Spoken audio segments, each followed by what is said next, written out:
escapes you with a sound.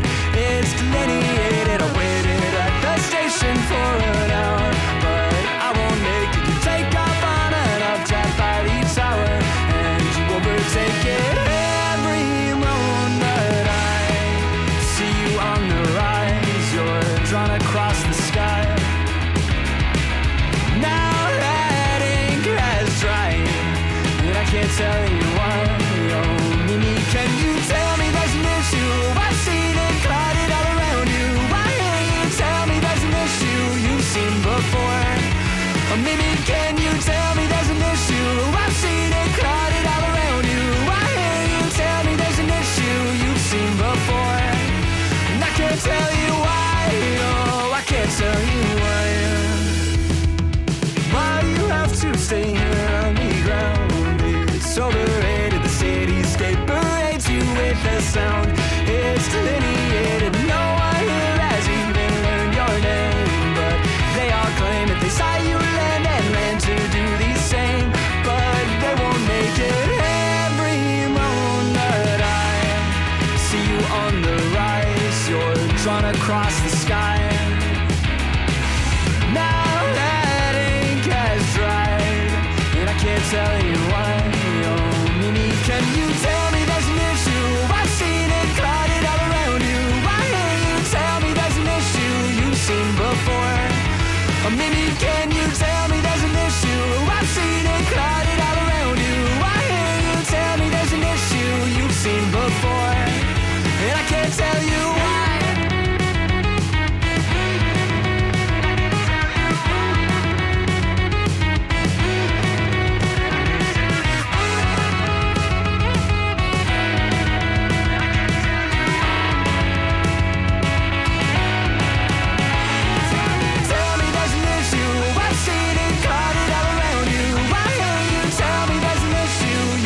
Before. Or maybe can you tell me there's an issue?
ain't been getting high. Well, maybe a little, baby, I don't wanna lie. I know when you text me, girl, I don't always reply. Well, you're not an angel either, you can't even fly. I know this, you think that you know shit. All this shade that's coming at me, I wonder who throws it. They can't see the vision, boy, they must be out of focus. That's a real hot album, homie, I wonder who wrote it. Oh shit, all day, pray them niggas go away. Oh, we sell the clowns around, it look like Circus Soleil.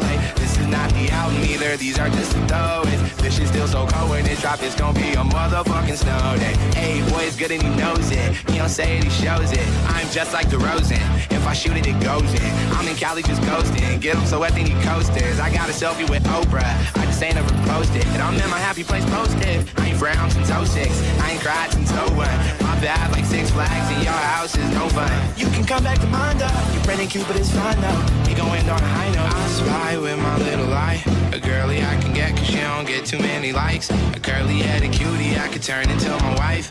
Wait, that means forever, ever, hold up, never mind. Oh, I spy with my little eye. A girly I can get cause she don't get too many likes. A curly headed cutie I could turn into my wife. Wait, that means forever, ever, hold up, never mind. Oh, I spy with my little eye. I spy with my little eye. Oh, I spy with my little eyes. I spy with my little eye. Oh, I spy with my little eye.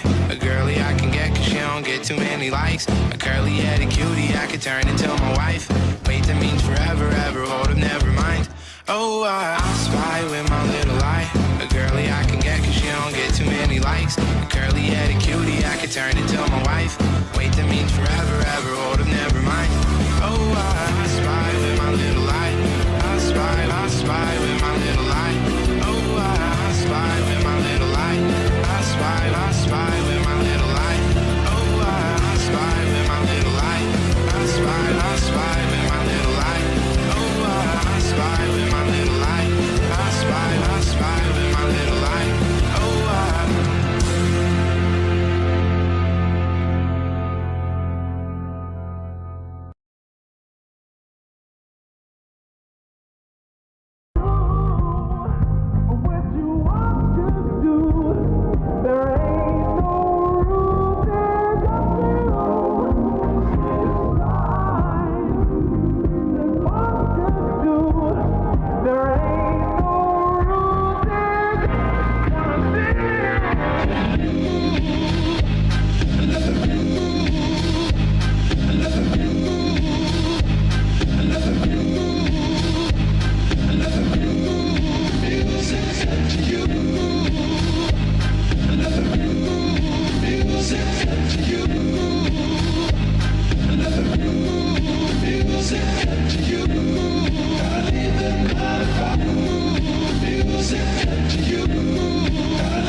Good morning, ladies and gentlemen. It is another episode of Nerdy Live in the Morning. For us Americans, it is Memorial Day weekend. Memorial Day is tomorrow. However, a lot of people are celebrating Memorial Day today with family cookouts, family gatherings, that sort of deal. And if you are American and doing that later on today, I hope you have a ton of fun with friends and family, and make sure to drink responsibly. Good morning, ladies and gentlemen. Let's thank some of the people in chat watching this morning. We have cool anime girls. We got Jacob Golf City Navo. We got Kevin Z. And we have Neo Treon, who is a member. Which, by the way, guys, if you want to become a member, you can join for just 99 cents.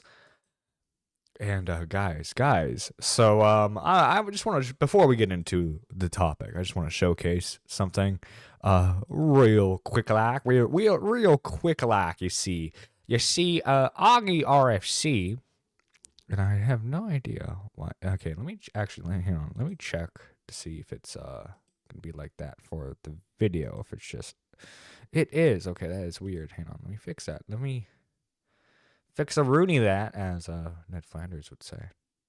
Okay, there we go. Fix that. Fix it.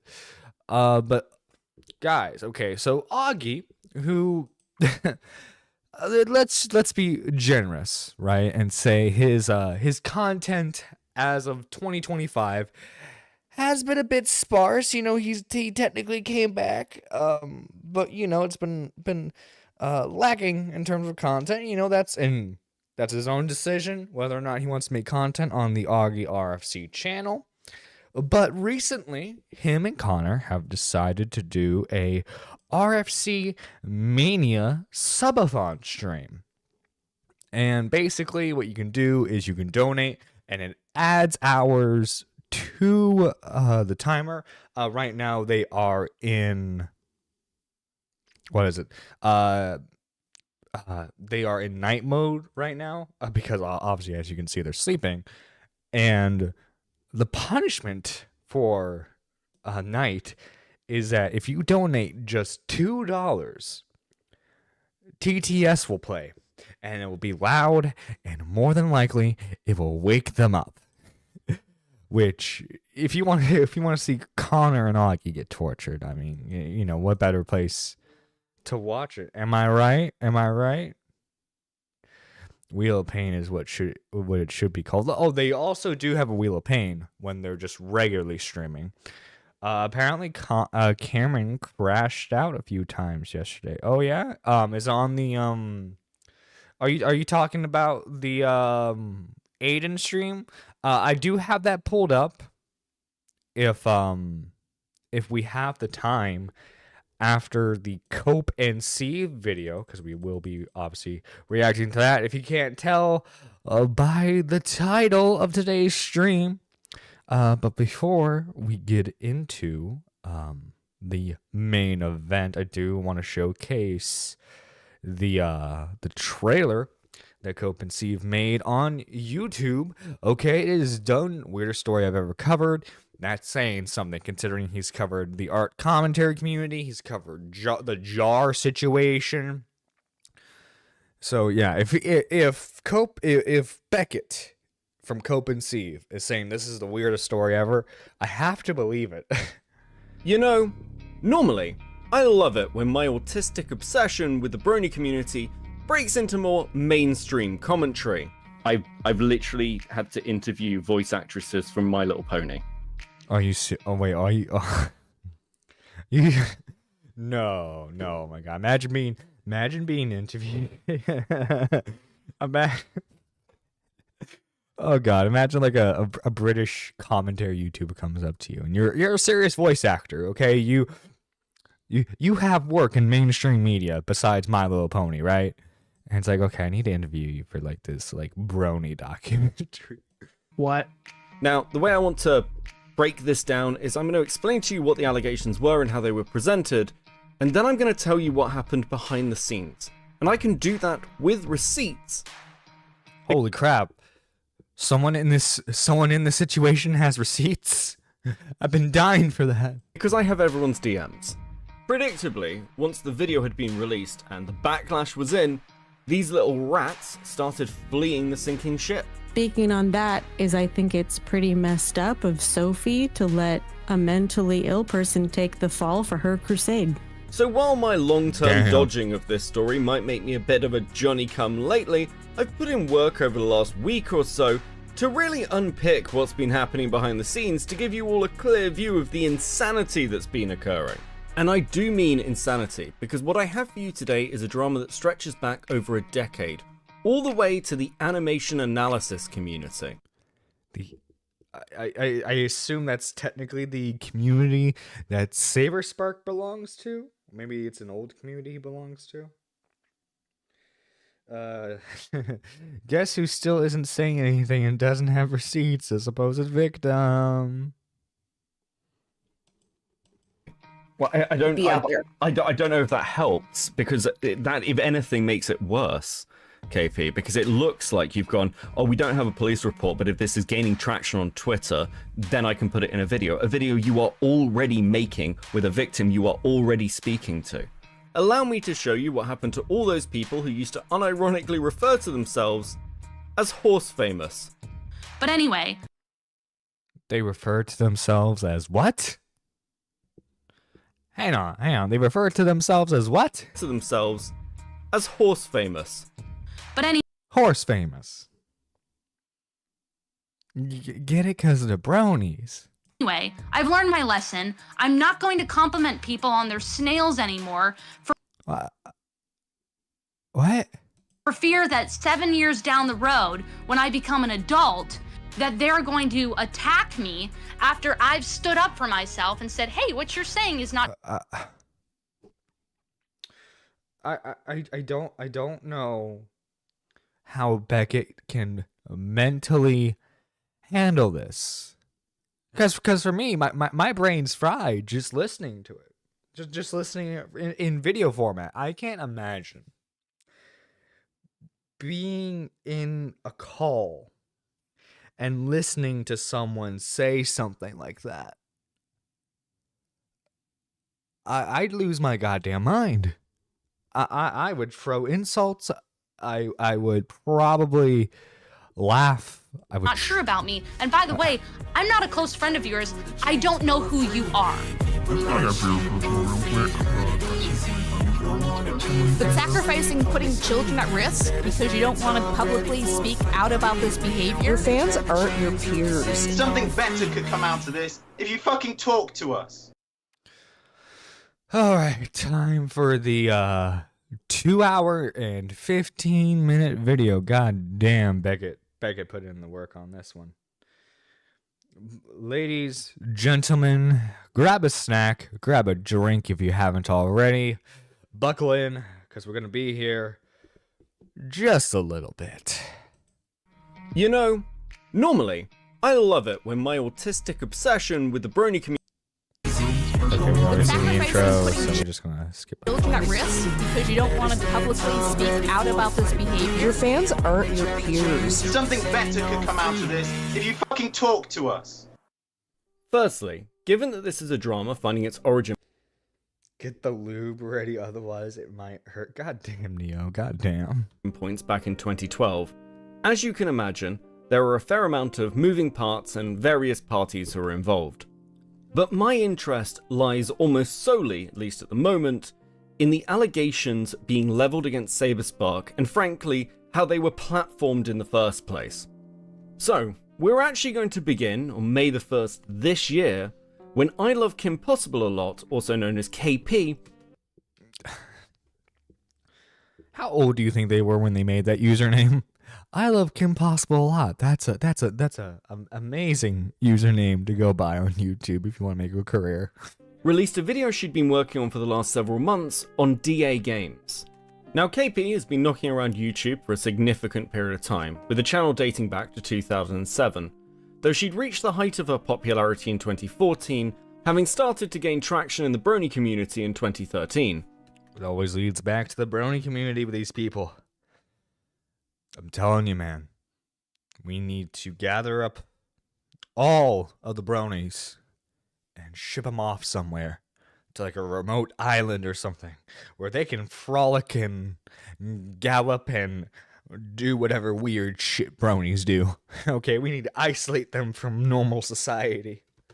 Now, I have a soft spot for this little community because it's produced some fantastic dramas over the years. Regular viewers And will be aware of my pedophiles. obsession with the creator from this community known as Toon Critic, who was caught trying to solicit nudes from a minor through My Little Pony erotic roleplay. A brony reviewer named Toon Critic Y2K. Oh god, a furry. Bronies and furries, man. to the glue factory. Goddamn, Clanman girls. Goddamn. Person with whom I and many others have worked has been engaging in sexually explicit chats with an underage girl. Many of us reacted with shock, confusion, anger, and sadness. While cartoon analysis as a content bracket has expanded over the years, its origin and indeed its popularity can firmly be attributed to the insane popularity of My Little Pony. Particularly among... Yep. And if you are a cartoon analysis guy or a cartoon reviewer, it's evergreen content because you unless you get typecasted into like a certain type of series, for the most part, if you play it off well, I mean, it's evergreen content. You never have to worry about like, what's the word I'm looking for? You never have to worry about like your fan base going away because like there's always like people in like their late teens, early 30s who are always like, yeah, I want to watch a YouTube video analyzing cartoons. You know, that's the tism. Exploiting the tism can make you a lot of money amongst a certain demographic.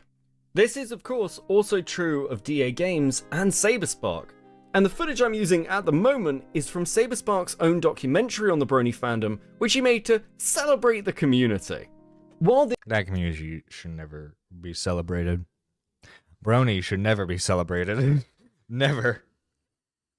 If a brony gets a colic and passes, do we send them to the coroner or to the glue factory? Goddamn. God fucking damn, Neon. I'm not sure if I can answer that question, honestly. I'm not sure if I'm allowed to.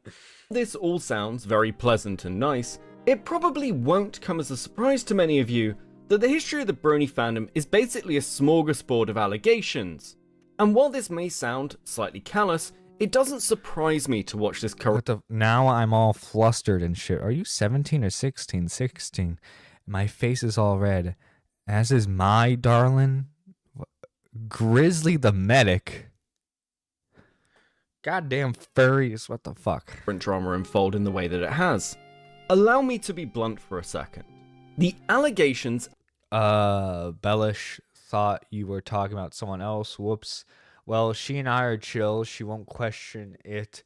I think the people you gotta look out for is Slip, Vita, and Mel's. These three are my main dudes, though Mel is the most chill. I'm not worried. I'm a decent human being. Okay. If anyone ever tells you that they're a good guy, that they're a nice guy, that they're a decent human being, more than likely they're not. If anyone has to tell you that they're a nice person, usually they're not. And that's why I'm always upfront that I'm an asshole who doesn't care about people. I could watch the world burn and I would laugh. Let's see. I won't go, yo bitch, let's go bowling. I'll go, get in the car, nerd, we're going bowling. And maybe grab your butt just to show you that I appreciate you. What?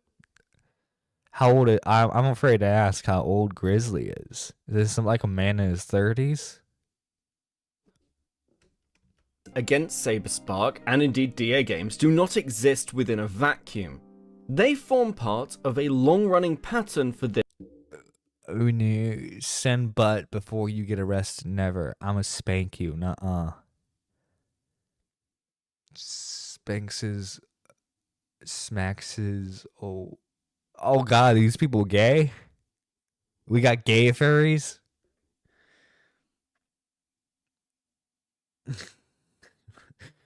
Oh god.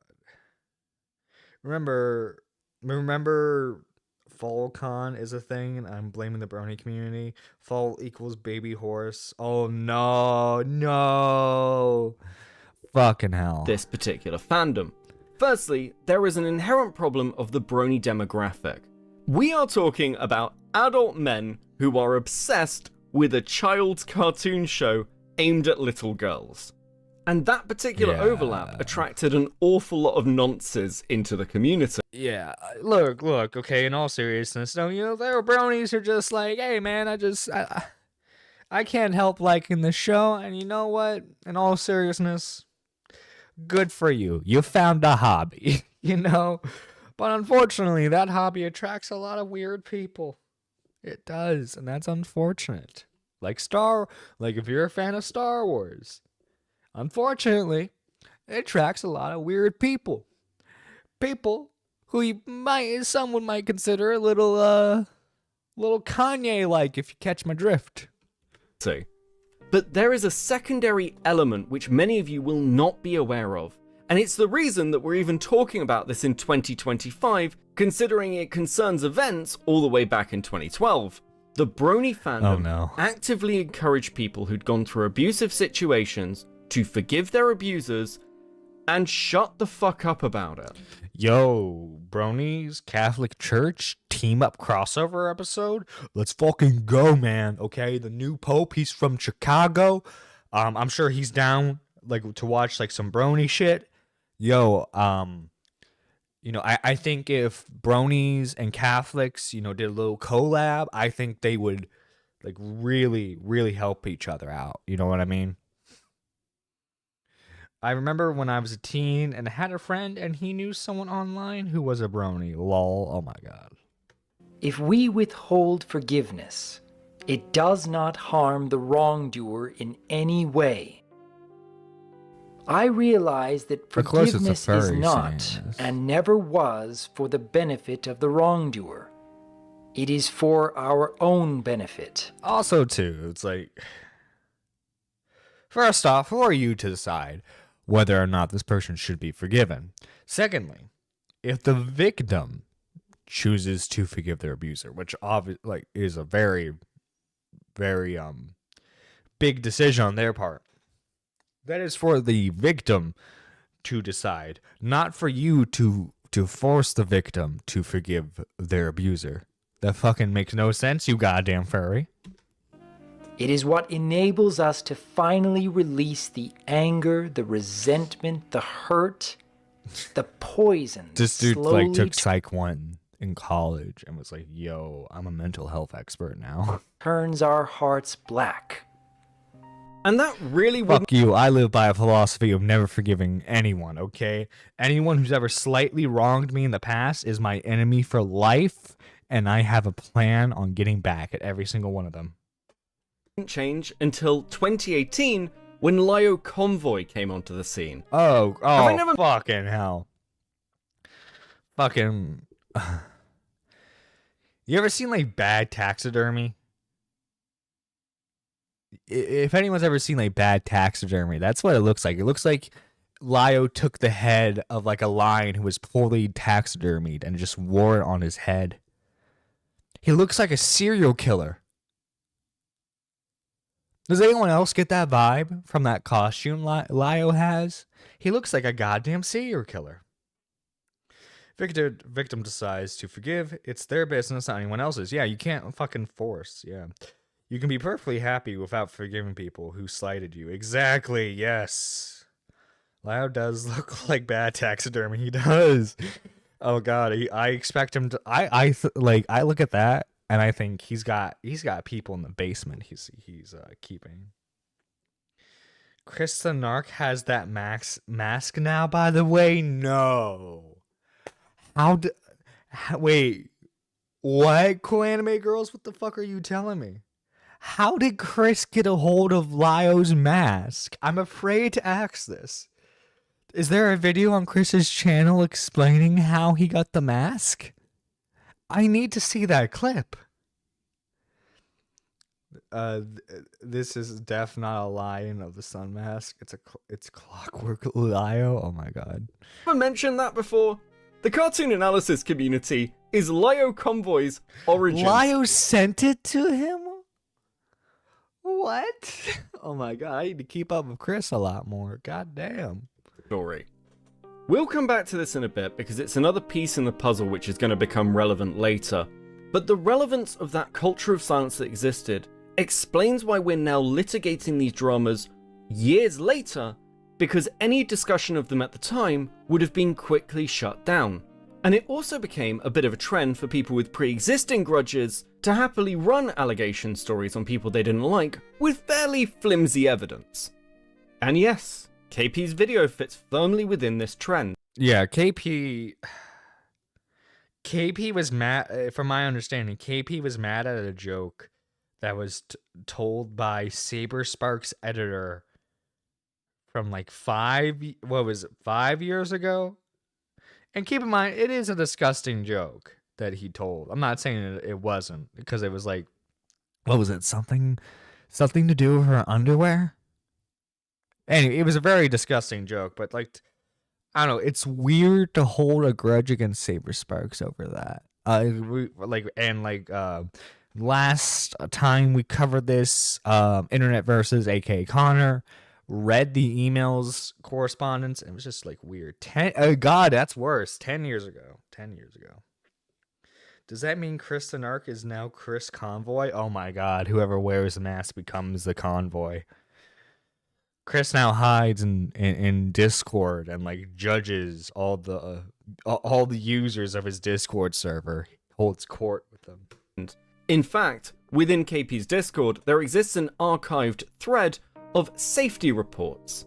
These safety reports are basically Google documents on people who are problematic within the community, be they child groomers or just slightly annoying. The idea being to spread awareness to the wider community or anyone who may come across these individuals. The video KP was doing on DA Games was a safety report. But it's probably helpful to you, and because I don't want to pick through a 2-hour video breaking it down, to just hear from KP herself regarding the timeline and motivations behind the video. Let's start giving just a brief background. And I believe the person in the middle there is KP, because that's the profile picture is the villainess from Kim Possible. So obviously, KP, I love Kim Possible. It's her. Let's see. In the original call with Kim, he apologizes a lot and tells her what steps he took to take accountability. And look, I'm not defending the joke, because again, to emphasize, the joke's very disgusting. But if someone tells a fucking weird-ass joke 10 years ago, and you just now hear about the weird-ass joke they told 10 years ago, and they're like, listen, it's not who I am now. Obviously, it's up to the individual to take it how they will. But like, I would definitely, like, I don't know. Keep in mind, I'm a dude who's not in deep in the cartoon community, but like, I don't know. I would probably just think it's weird. Probably not talk to that person and just move on. I don't know if I would necessarily hold a grudge, you know. On how you ended up in the kind of... I know you've got a fairly long history with... Of course Lio knows KP. We learned that in the previous videos prior, because Lio fucking knows all these weirdos, because he's a weirdo. Lio, you're a weirdo. You're a weird old man who like hangs in Discord servers and hangs out and like claims he doesn't like drama, but always gets himself inserted into drama.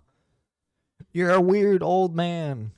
These kind of communities anyway, but why were you making a video about the DA group story in the first place? Oh wow, you really don't know anything. Oh wow. You really don't know. Beckett, ask basic questions. Oh wow. Oh wow, you really don't know anything, says KP, who fucked up an allegations video. So the original video was supposed to be about Chris. Chris was an ex-employee of mine that I found out made up a story about, to be blunt, jerking off to my clothes in a con and bragging about it. Was never told that story. So a whistleblower told me it. A whistleblower. AKA, hey, this is a joke someone told 10 years ago. Confronted Chris, recorded that call. Chris admitted to it. contacted DA Games and Saber to see if they were going to do anything. I contacted Saber through his employees because I don't really like Saber, but I felt like. But okay, like I get it. I get it. You don't like the joke he told 10 years ago because again, it's a fucking weird ass creepy joke.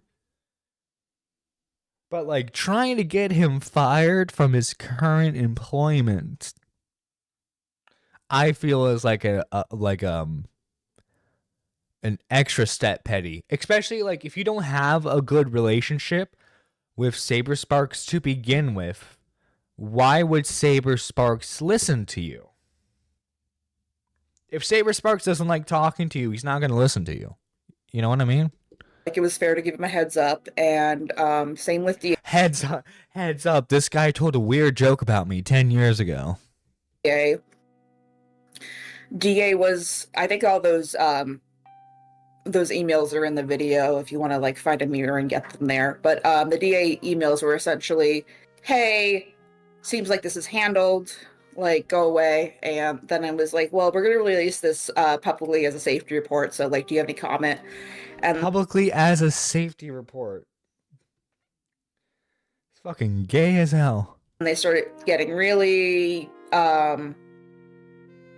frazzled, and they tried to They got frazzled. They got dazzled.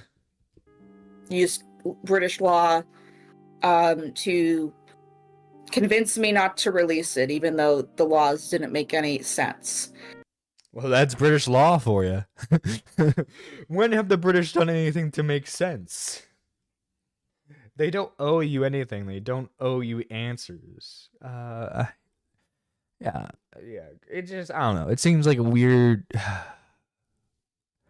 It's a weird situation because it seems like KP's main motivation to try and ruin Saber Sparks is not out of like actually believing the victim, because we saw like the voice messages KP left the supposed victim.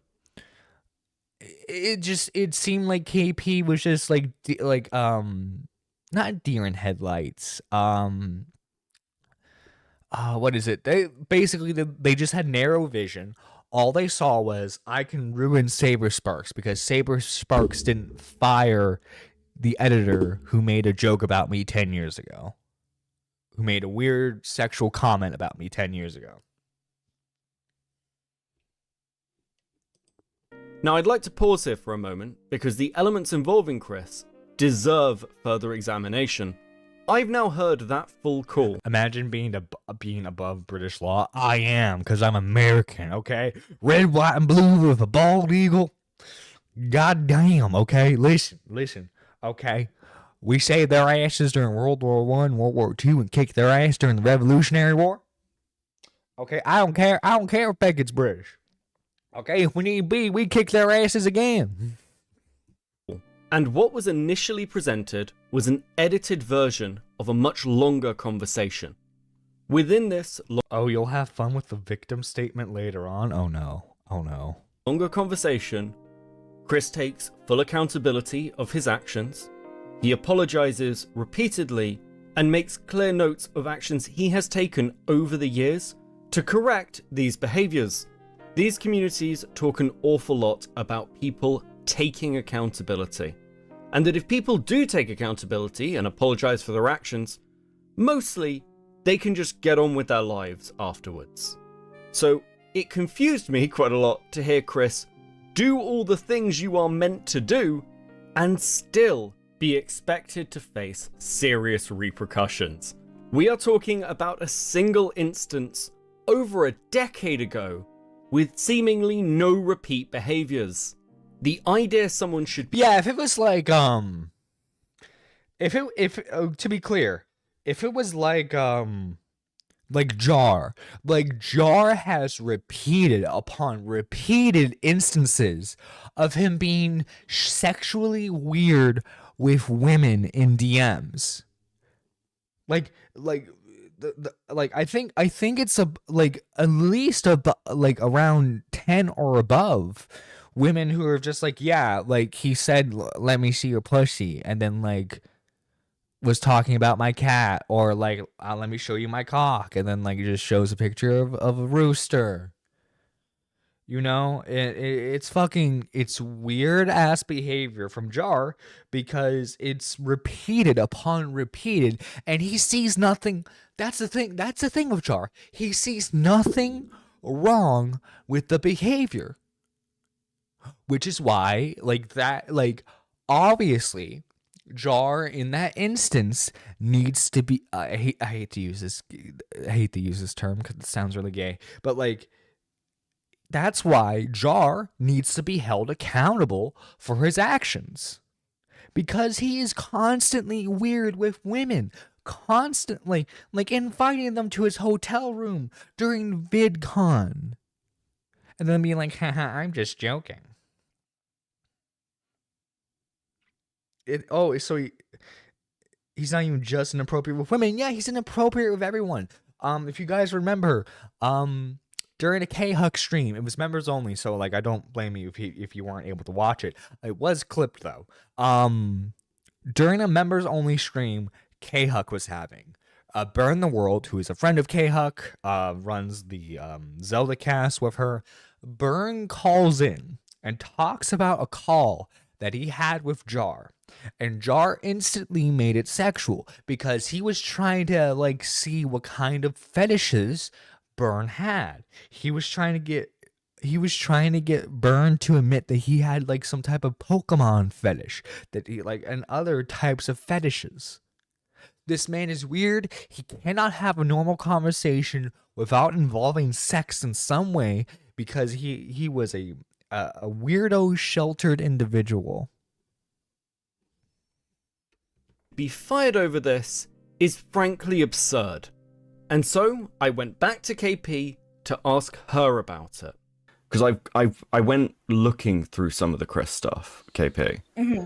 And I mean, I'll be honest with you. It's very difficult with the Chris stuff, because what I've got your section in the video, which is a 2-minute cut.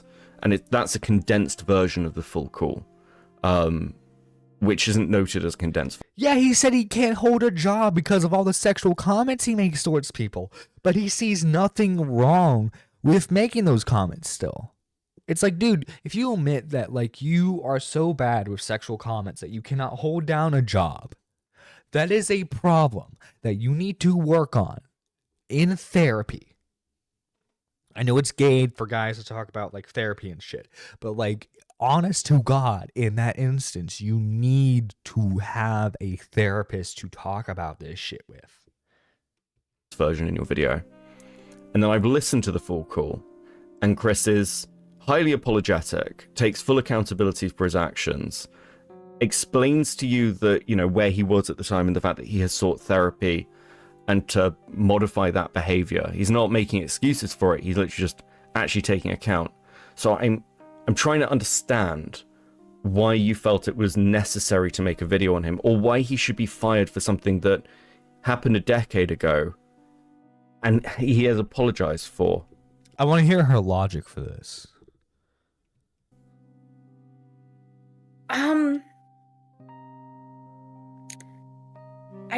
Wait, does she not even have a cohesive thought about it? I still think he's in a relationship with Dreadlock. No one can change my mind on that. Oh no, yeah, no one could change my mind on that either. Guess I just wanted a sense of accountability. But he took accountability. You want to ruin a guy's life? Oh, because it's a sense of accountability. If that makes sense. Like, I get your point, though. It's very difficult, because what does accountability look like? I mean, again... Right, because in the call, he takes, like, he actually does take accountability. He explains that he doesn't do what he does anymore. What he did back then anymore. As far as I'm aware, there are no multiple instances of him making weird jokes about that. Seems to be like I say one-time thing, but let's be realistic. He probably made those jokes more than once. If he made it made it back then. Let's be realistic. But like at least there's no like multiple. I haven't heard at least as of now like multiple instances of this Chris character saying multiple weird jokes about women. Again, he didn't actually assault anybody. He made up a weird story, which is very fucking weird. I agree with you. But he's, you know, if accountability is you should lose your job, your livelihood, and everything else, I mean, would you agree that's fairly extreme?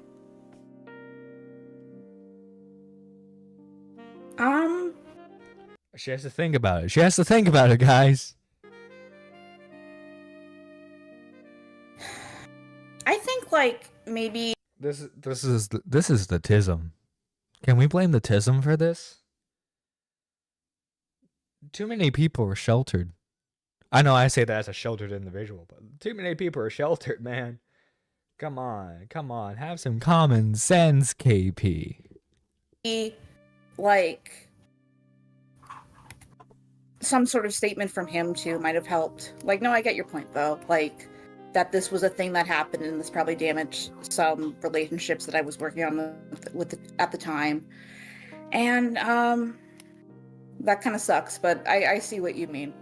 Because I will say, like, from talking to a few other people who've been going over this, I mean, the Chris stuff is a point that's kind of come up again and again. It's like, you know, I see a lot of stories about people who are like abusers, who've like had sexual conversations around and with kids. I think there's a current drama going on over again, some stuff that happened like 5 years ago.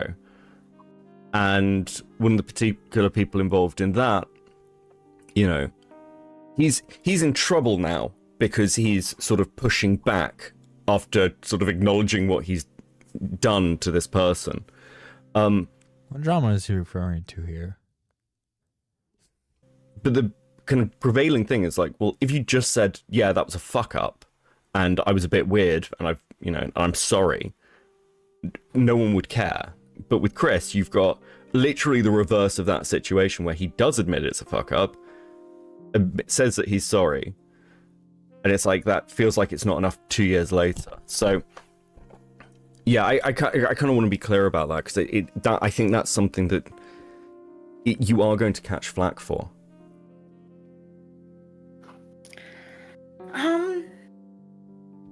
In the call too, she asked if the guy had autism. So, the irony, lol. He said yes, he did, by the way. Oh my god, I mean, that doesn't surprise me. That doesn't surprise me. Someone in the cartoon community with autism? Oh my god, color me shocked. I think it was also... No, that's fair. I think it was also... I was frustrated, like, I think I wanted some accountability. I was frustrated with the responses I was getting, and I was frustrated that no one was, like, offering to help fix it. It was just more like, you know, if that makes sense. Sure. Like, hold them accountable. What does fixing it look like to you? Maybe some kind of public acknowledgement or something, because it had reputational damage, but also maybe like actually proving he went to have some sensitivity training or something, and not just saying that.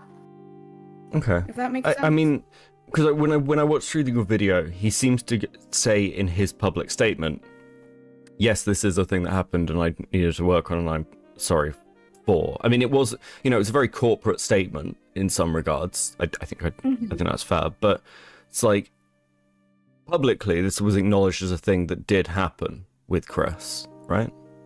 Mm-hmm. So, yeah, I think there is a spiraling element here that.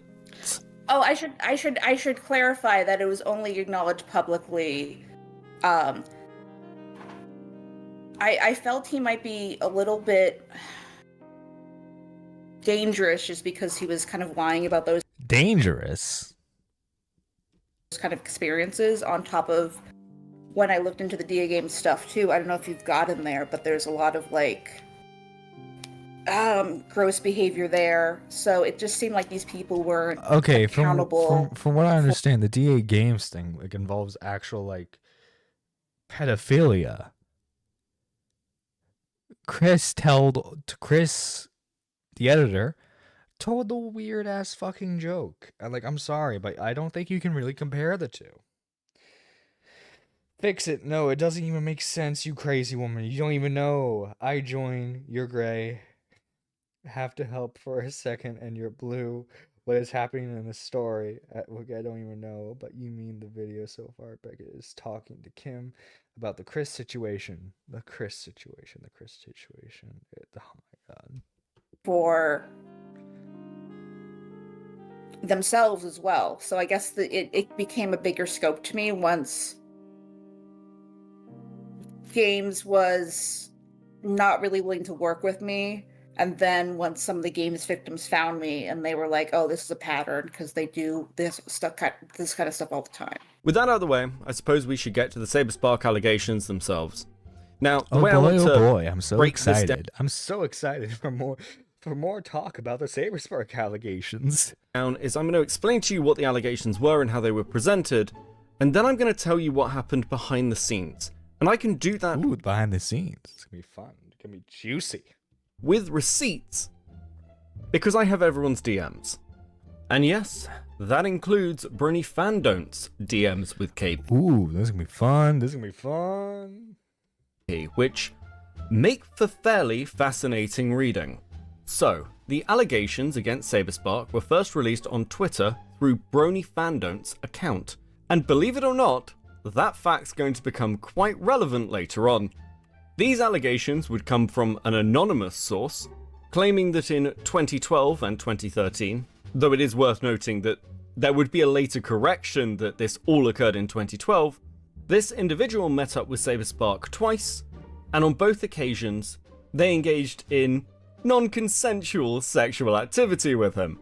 KP would then present these allegations in her video and follow it up with a conversation between herself and Courtney Pete regarding the nature of consent. As a quick note for those of you unaware of who Courtney Pete is, this is the sister of what am I looking at? What the fuck am I looking at? Is this dollar store Harley Quinn? Is this what I'm looking at right now? What the fuck am I looking at? It looks like a...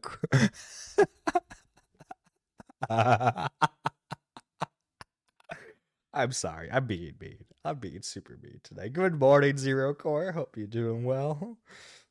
Lol, so far for Saberspark, there is no proof showing innocence or guilt. The victim claims she has no way to get the Skype messages, and she has gotten rid of anything or something. Quite told Faugi how to get old Skype messages, which only involves having the original device. Interesting. Lily Orchard, and most people will be aware of... Oh my god, this is the sister of Lily Orchard.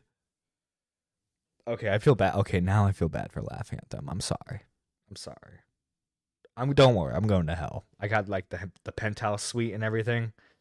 Yeah, don't worry. I am very much going to hell.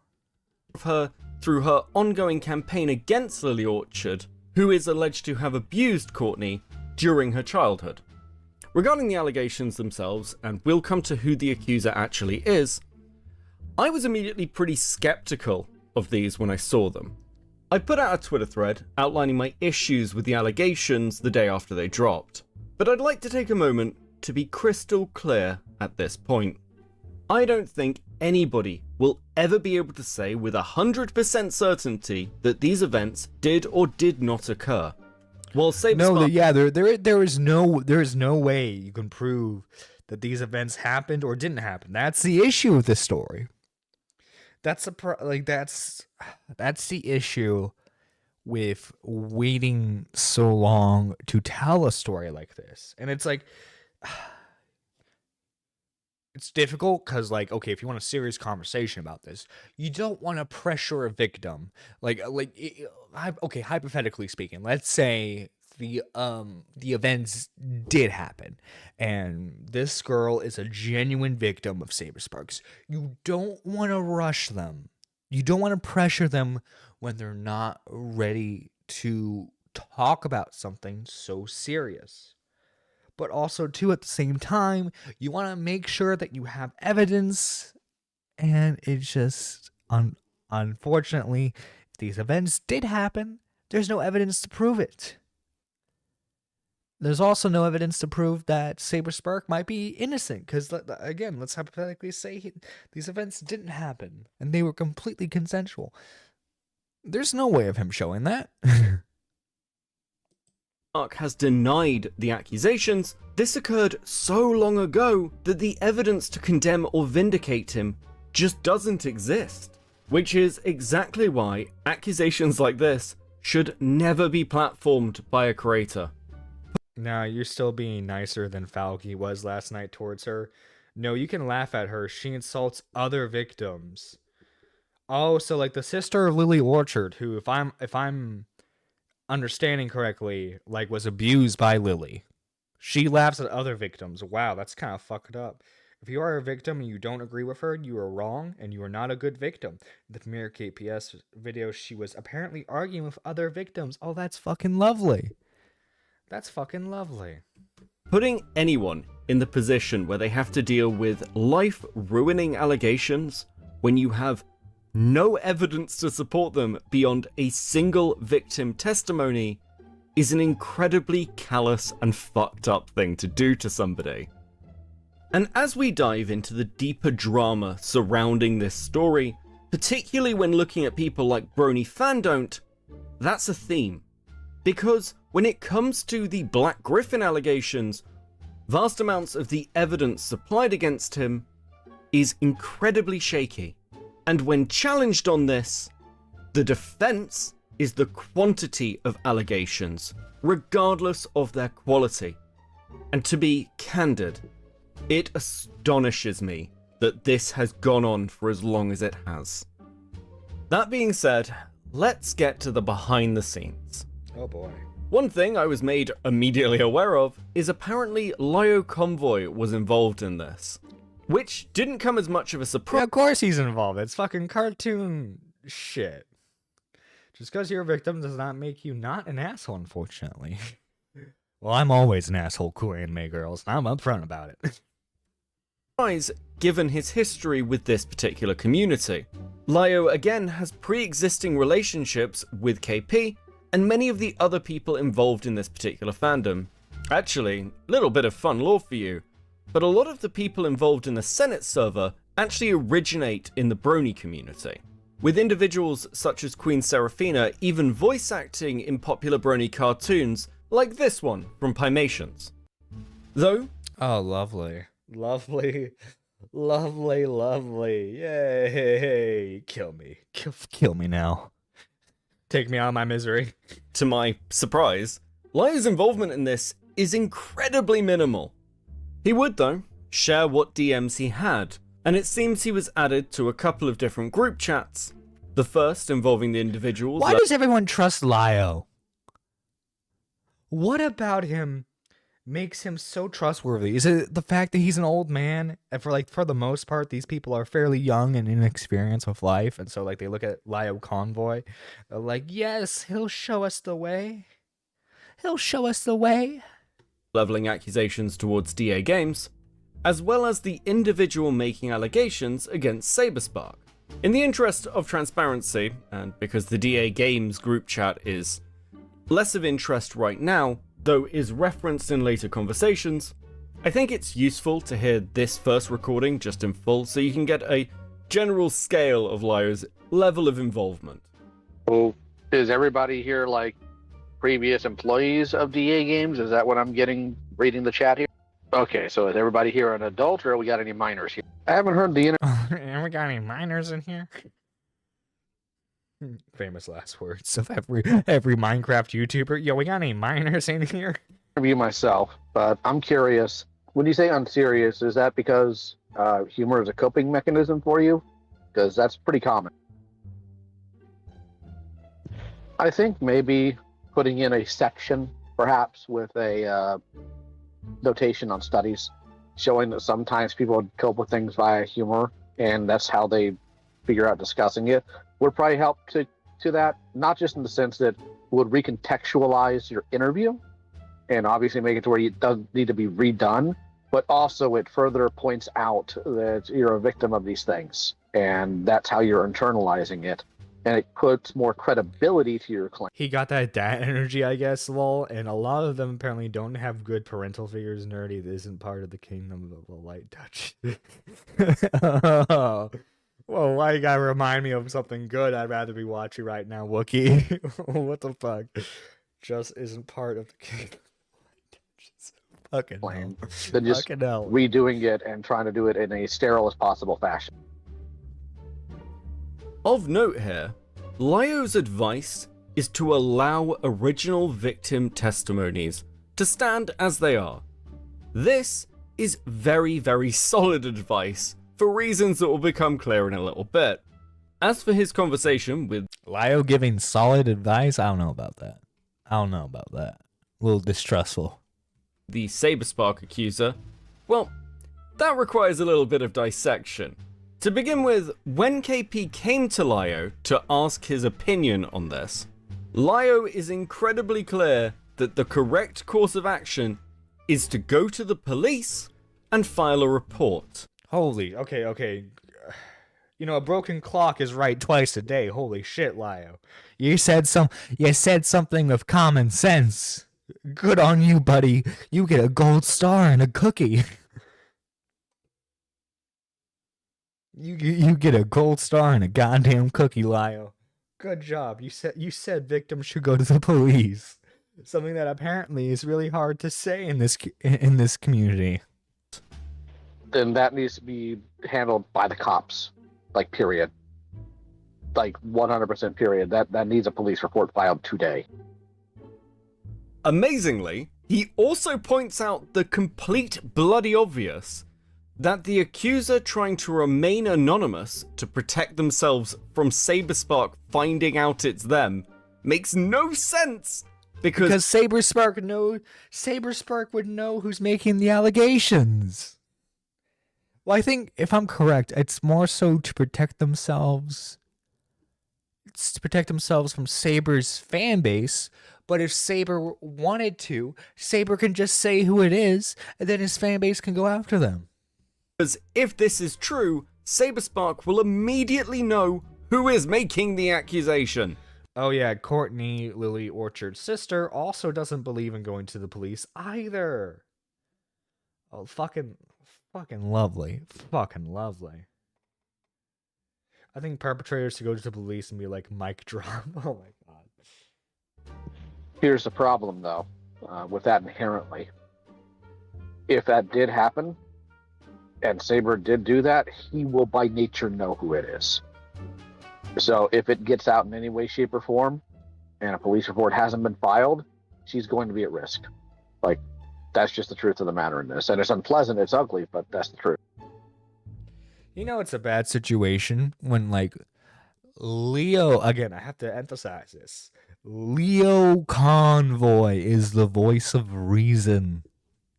You know, it's a really bad fucking situation when he's the one that's making the most sense. These sentiments from Lyo would broadly be reiterated to the accuser when he got in a conversation with her. Because whatever else you want to say about Lyo Convoy, and believe me, I understand, even he sees the inherent risks of running a story like this, noting that it may open KP up to a defamation suit. They'd continue to go back and forth on this topic for a while, with the accuser pushing back that filing a report may allow Saber to find out who she is. But I would never feel comfortable lying about filing a report. Do you want the incident with Saber to be made public? I want my story to be told, yes. I just don't want my safety to be being in jeopardy. But, like, okay, guys. Okay. No offense to Saberspark. And granted, I don't know his relationship history. But I'm a throw something out there. I don't think bronies get that much pussy. And especially if this was someone Saber was talking to for a little while, I'm sure Saber would remember them. Now, Saber, for the most part, from what I've seen, and please, anyone watching, correct me if I'm wrong, he hasn't said the public name of this person, or sorry, rather the public username, because I assume this person's either a content creator or someone well known in the cartoon community.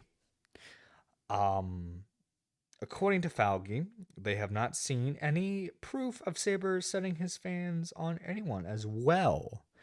Yeah, so this is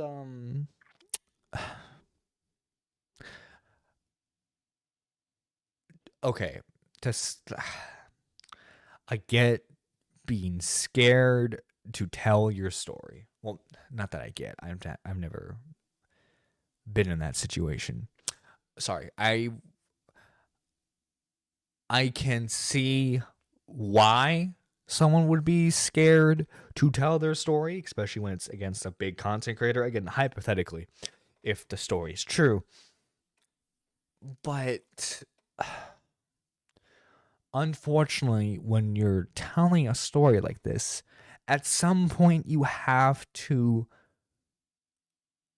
kind of have to reveal who you are to a certain extent in order for people to fully grasp your story and believe you. And unfortunately, it seems like this person is just not willing to do it. The accuser does accept by the end that releasing this story at all means that Saber will be able to identify her, which makes this entire interaction, again, very, very bizarre. I'd also like to point out that this account, Sunspecs, was created specifically to have this conversation with Lyo, as the accuser further obfuscates their actual identity.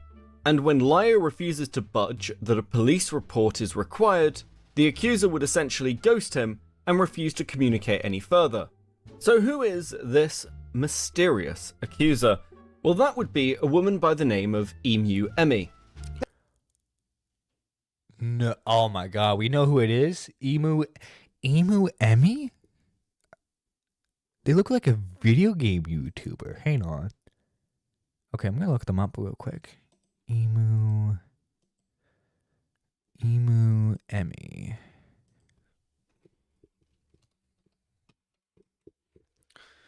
Emu Emmy. I mean, there's a massive subscriber difference, but you have actually with how solid well, let's see what's their most popular stuff. Sonic and Tails Act Takes Blooper Animatics.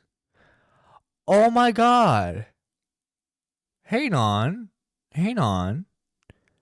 I've listened to this person's music before. I've listened to their music before. I actually really like this cover. Oh no, music's been ruined for me.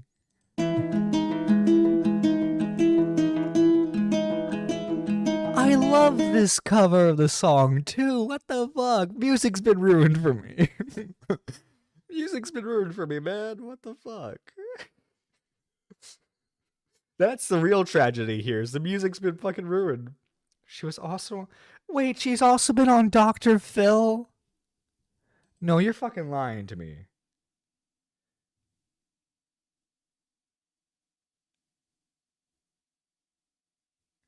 You're fucking lying to me. There's no fucking way she was on Dr. Phil. Protecting my anonymity, my ass, if you were on fucking Dr. Phil.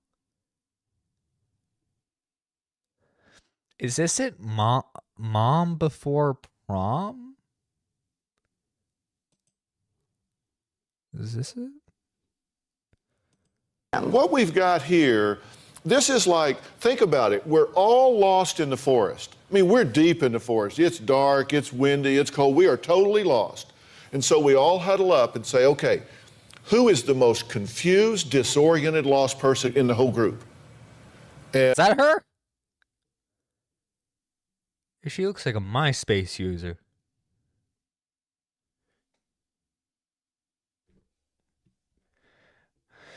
Oh, this is the real tragedy. Is that the music's been ruined for me.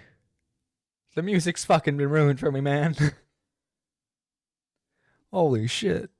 Now, how do I know that? Well, there were a few reasons. There was a large amount of circumstantial evidence that was compiled in a Google document a week or so ago. She wanted to be a teen mom? And she broadcasted that on live television.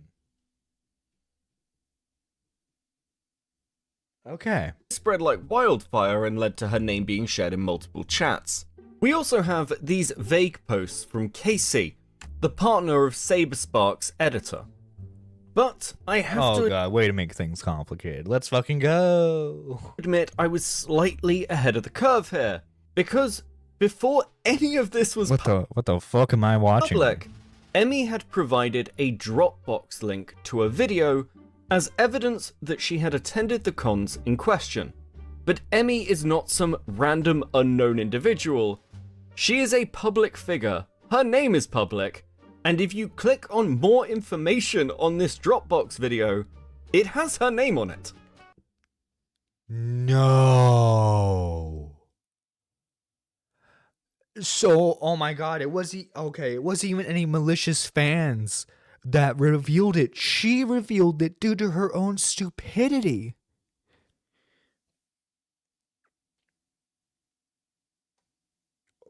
Holy shit, man. Beckett brings it up in the video. Beckett and Falky don't want to play the episode, even though it was on YouTube because it didn't want to get. Well, I'll just fucking cut that part out. I'll just fucking cut like a few seconds of me watching that out. It doesn't fucking matter. It is also worth me noting that at this point, now that Saberspark's response is out, Emmy has been on the record with other content creators talking at length about these accusations and herself. And yes, I was offered this recording. And the fact that such a large content creator, somebody who has literally been on Dr. Phil, would try to platform these accusations. Yep, I got it right. Let's fucking go. Anonymously is an element that deserves discussion and analysis. Lio would also get me in contact with KP, which is why he is in the first call. And KP would provide confirmation. Oh yeah, but she also apparently had sex with a voice actor who voice acted as Sonic. It's not the current one, is it? Please tell me it's not the current one.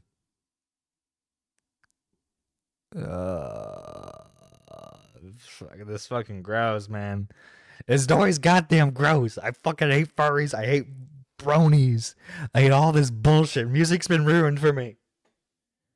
Information that it was Emmy. I expect you're also wondering when this information became available to KP herself. And I'll be honest with you, that was also something I was quite curious to know. So, whatever. Well, when did you know? Who's this third person on the call? Who's the Teenage Mutant Ninja Turtle? That's who I want to know. When did I know it was Emmy? Yes. At the beginning. Right, okay. You knew at the beginning? Okay. So, from sort of an outside perspective, one of the big difficulties, I guess, with this story is you have a reasonably sized creator. That's Lio. Kill me. Just kill me. This space coming out anonymously with a very long history with this group. I mean, they certainly interacted with Saber and everyone else in this, around the DA group for a long period of time. I am surprised you didn't look into anything about them or question the fact that they were coming out with this anonymously. Well, the anonymous part seemed clear. She was afraid that she was going to get harassed, and with my interactions with Saber, and like other people's interactions with Saber, he'll try to kind of use his platform to I guess kind of shake people a little bit. That's what he tried to do with me, at least. Seemingly. I guess I didn't question that. So, like, I guess suffice to say I was fucking stupid, and, you know, this is gonna be another long week. I don't really... So is KP no longer believing Emmy? For the first call in order of pick, it's Beckett, KP, and Lyle. Oh, the god, that's a fucking nightmare blunt rotation. Know what to tell you besides that. Before we move forward, we should probably talk about who exactly Emmy is, as that may shed a little light on why they may wish to remain anonymous. Emmy Jones is best known, at least from a drama perspective, for engaging in an affair with Ryan Drummond, one of the Sonic voice actors. And she... No, not Ryan Drummond.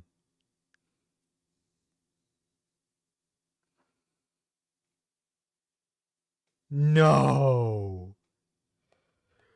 No, my fucking childhood.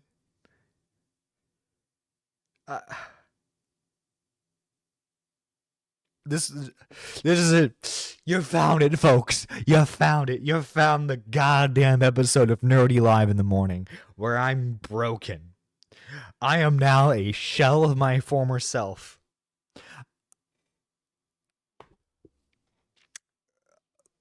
Fucking hell, man. I'm dead. I'm dead.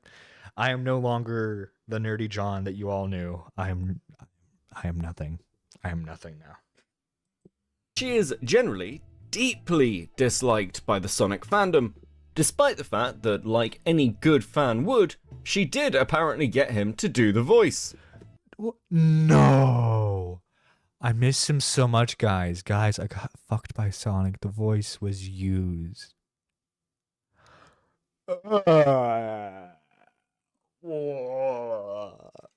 Got my message. It was amazing as massage. It was amazing as hell. Gonna see his show in a few hours.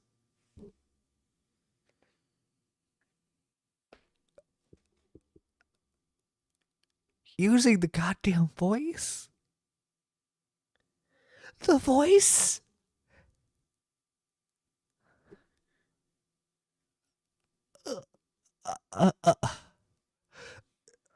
Be glad I don't have face cam on right now, cause the horrified look on my face, what remained of my childhood, is now shattered. It's like, was he just like, you're too slow, you're too slow? Don't show this video to Bo Blacks. He's gonna go into the psych ward again. Okay, Bo Blacks isn't gonna survive during this video. And oh my god, we're only 27 minutes in a 2-hour video. This is gonna be a nightmare for me. This is gonna be a fucking nightmare. But like any good fan would, she did apparently get him to do the voice. But if this was her only controversy, I don't think it would be relevant. Guys, I know I'm e-begging right now, but please, become a member today for just 99 cents. What the fuck? Or like Falky said, gotta go fast. No. Oh, no. Hell, he's close to the ward now. However, Emmy has a long history of being an unreliable narrator, or at least being seen as such. I said earlier that she's been on Dr. Phil, and while this was just a rumor for a while, Emmy would come out in the comments section of that video. Let's see, comments for all of the people curious. This is me. This is the episode Extremely Old, over 13 years ago. I'm 30 years old with a... It's 14 pages! Thank you, cool anime girls. Thank you. Thank you. My suffering has been lessened a bit. Extremely old, over 13 years ago. I'm 30 years old with a wonderful 13-year-old child. 13 years ago with a 13-year-old child. Huh. Do the math on that one. The class, straight A students, all honors classes, talented musician, caring, empathetic, amazing in every way possible. Dr. Phil was wrong. Many scenes in this episode were purposefully edited and set up to form a narrative around the type of child I was, and it was very exaggerated for views. Oh, really? Reality TV exaggerated for views? Never heard that before. I communicated often to the staff that my discomfort of being on air, and I was told I was a difficult child for not wanting my serious situation on air. What? Okay, so like, who's responsible for you being on TV then? Your parents? Did your parents like, fuck it, we're gonna be on Dr. Phil and talk about this situation?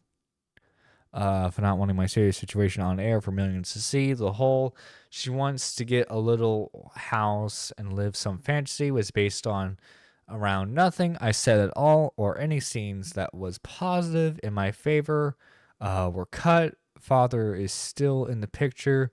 Both of us are in our own happy relationships. I raised my child. I please implore you to teach your children and give them the tools to handle these situations. Shame doesn't work. You can't force adoption on anyone. I was extremely aware of how abusive the adoption system was and knew it was not the right choice for me and my child. Support and education. Did you see Spurg down on Augie the other night? I did. Here, Nerdy, hope you feel better. At least a little bit about your childhood law. She does have a 14-year-old or your kid.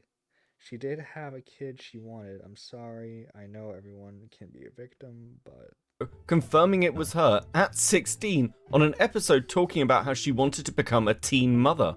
Now, it is not unusual for a content creator who's been around this long to have their fair share of dramas.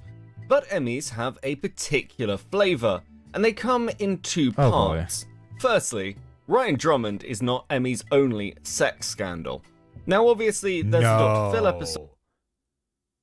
No. Please tell me she didn't sleep with more voice actors from my childhood, please. But she's also been accused of using her, shall we say, assets, to force other voice actors out of roles that she wants. If she wants to get onto a project, she has to brute force her way in, and normally she does this by sleeping with whoever she can get her hands on.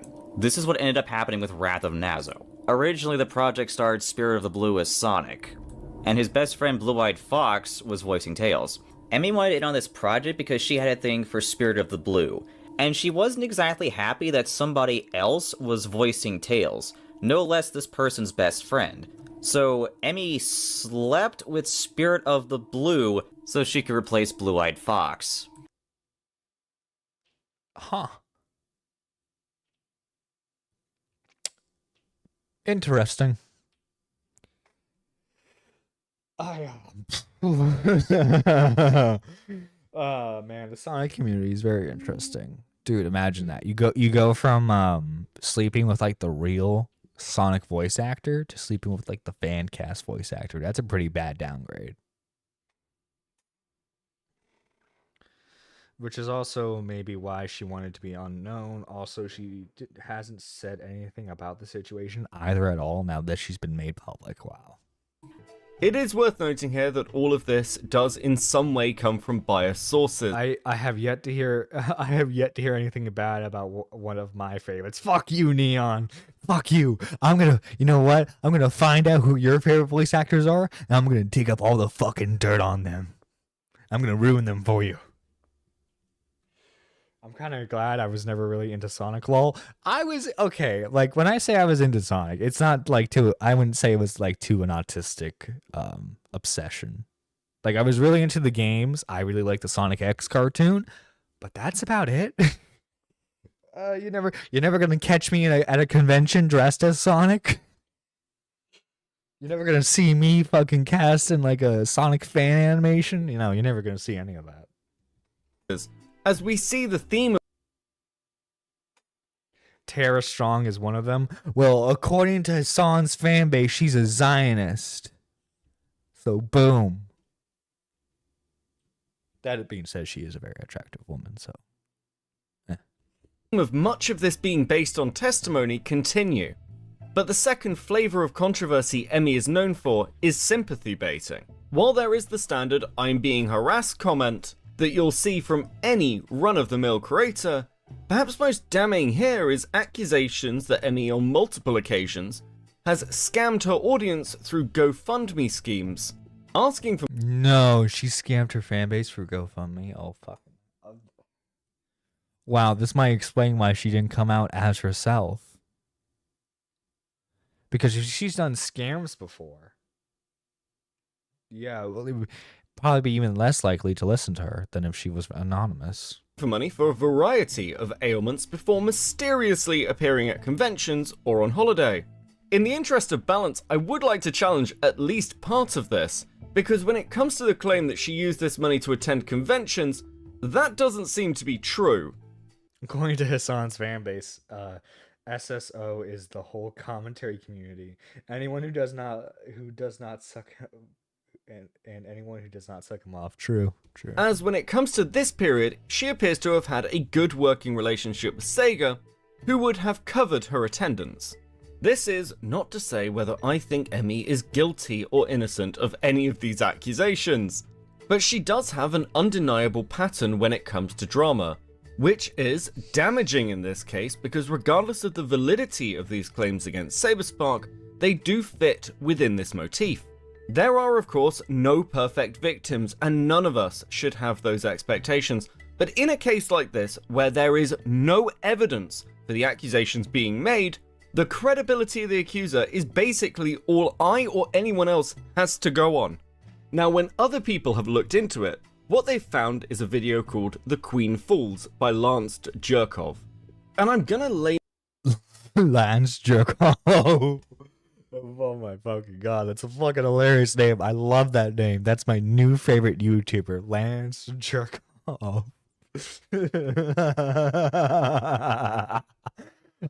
Penis joke. Oh my fucking god. The only voice Tara did I disliked was Bubbles from Powerpuff Girls. Huh, interesting. Lay my cards on the table here. I have a bit of an issue with this video, and it feels a touch like a microcosm of this entire drama. And that's alongside her reputation as a backstreet girl and a bad mother being— What do you mean by backstreet girl? What do you mean by that? What do you mean by that? so well known in this fandom that apparently people are just talking about it openly, with the final nail in the coffin being her association with Animated James and Toon critic Y2K. Two men who Oh no. Let's just say had a similar interest in women to Jared Fogle.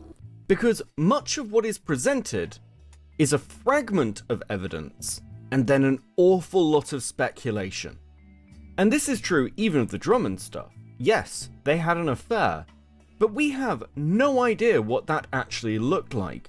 And it's used to paint Emmy as a home-wrecking bitch who actively tried to destroy Drummond's marriage. Oh no, he hooked up with her when he was married? What a fucking... Okay, that's a fucking...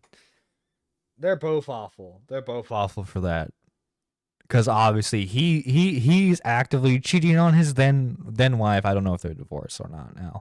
But he's actively cheating on his then wife, and she's like, yeah, I'll hook up with a married man. That's kind of fucked up.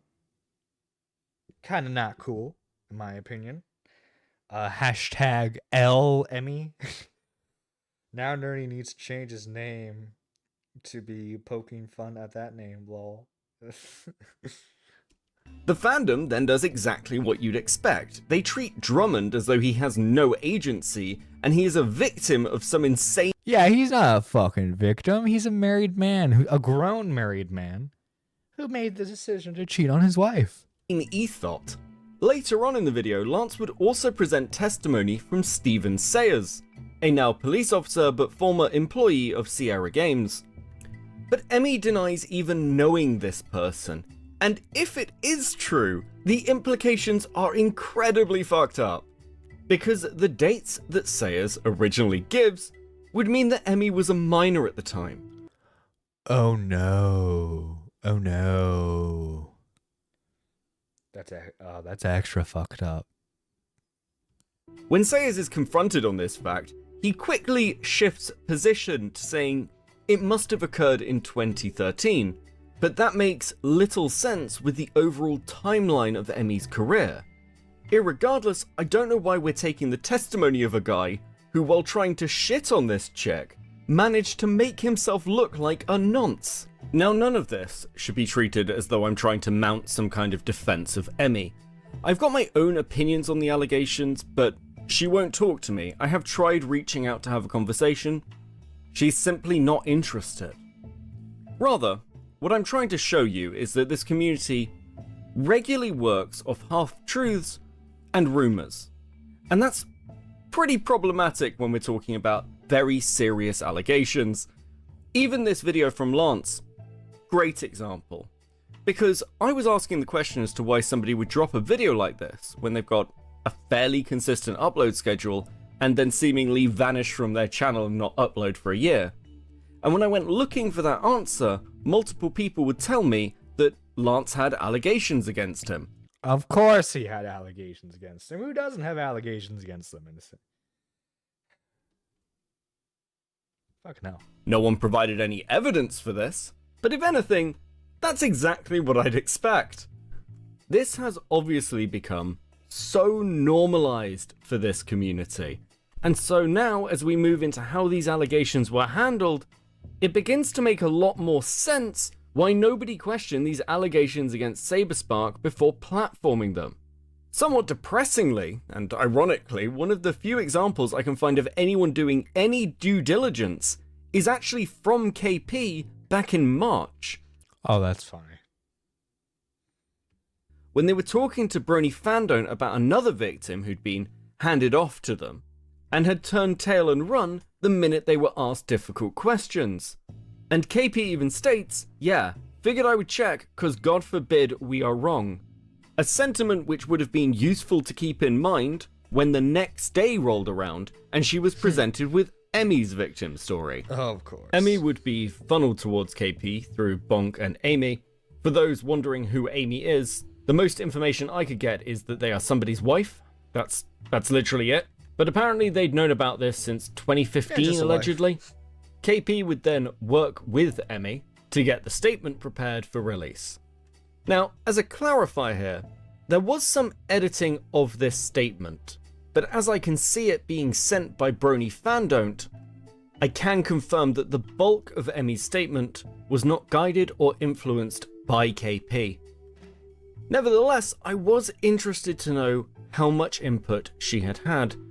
And when I set Jenny to work on a little bit of digging, she found the Google Doc that KP had originally put out. Now, because nobody knows how to protect Google documents apparently, Jenny was able to retrieve the edit history, which includes notes from KP intended to guide Emmy in improving the statement. This level of involvement is not apparent in KP's video. She does not make it clear that she has been working closely with the victim before the release of this statement. Interesting. So they were way more involved than originally thought. Huh. This allows her in the video to look like an impartial observer, just reporting on these allegations, which is not the case. But once again, I think it is best that you just hear this all from KP. So there was a Google Doc that was posted that you did and put up with her basically her full statement. The one that was also posted on Twitter in screenshots. Oh, okay. So I guess I forgot I did that, but yes. How much? I guess I forgot I did that. All right. It's not like this is a serious story or anything. Influence did you have on that statement? I already discussed this with Enter and Lazy. I just gave critique. I gave screenshots. Here, I'll get the screenshots of me giving critique to it. I'm sure your critiques were insightful. Right. Well, I get them. That's my answer. And Courtney gave feedback as well. Okay. When you say critique, what are we talking about here?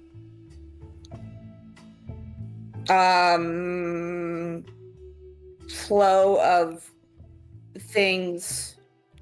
Flow of things. Wow, KP, you are so articulate. Why didn't they come to you sooner? That's like basic English stuff. Like nothing really. She wrote most of basic English stuff. Fucking amazing. I think KP is my new favorite content creator. of it herself, and I was like, let me put this into paragraphs and give feedback on like the grammar and the general flow of it. That was really it. Okay, I'm just having a quick read of this. So, generally speaking, you were in conversations with Emmy, and you were working on the flow of this statement to present something to the public. I mean, I suppose my core question is, why didn't you provide an interview call with Emmy if you kind of had access to... Let me guess, it's because she wanted to remain anonymous, and if people heard the voice, obviously they could tell it was Emmy. That. She was afraid. I mean, I even asked her if she wanted to verbally read her own testimony in the video, but she was afraid that people could recognize her, because she's a voice actor, her voice. And then I said, well, what if we pitch it down? She says, no, I think people would still be able to recognize it. Oh yeah, because like if you pitch it down, all you have to do is just like put it in an editor and then just like upsize the pitch, and you can tell who it is. Just based on how I speak, and I was like, okay. So. Okay. You understand that kind of where the way this looks from your video is you have a victim statement that looks far more distant from you than is the reality. And then you have a long conversation with Courtney where you are essentially providing context to how you are seeing this. What would be the word for it? It's like she's coaching her on what to say. Basic English stuff. Basically, she was an editor. She's trying to say that she was an editor without saying it. You're right. Almost at a distance, which is to make everything look more appealing. I would say fairly misleading to an audience. Yeah, the idea with that is I'm just not familiar with essay in general. I believe that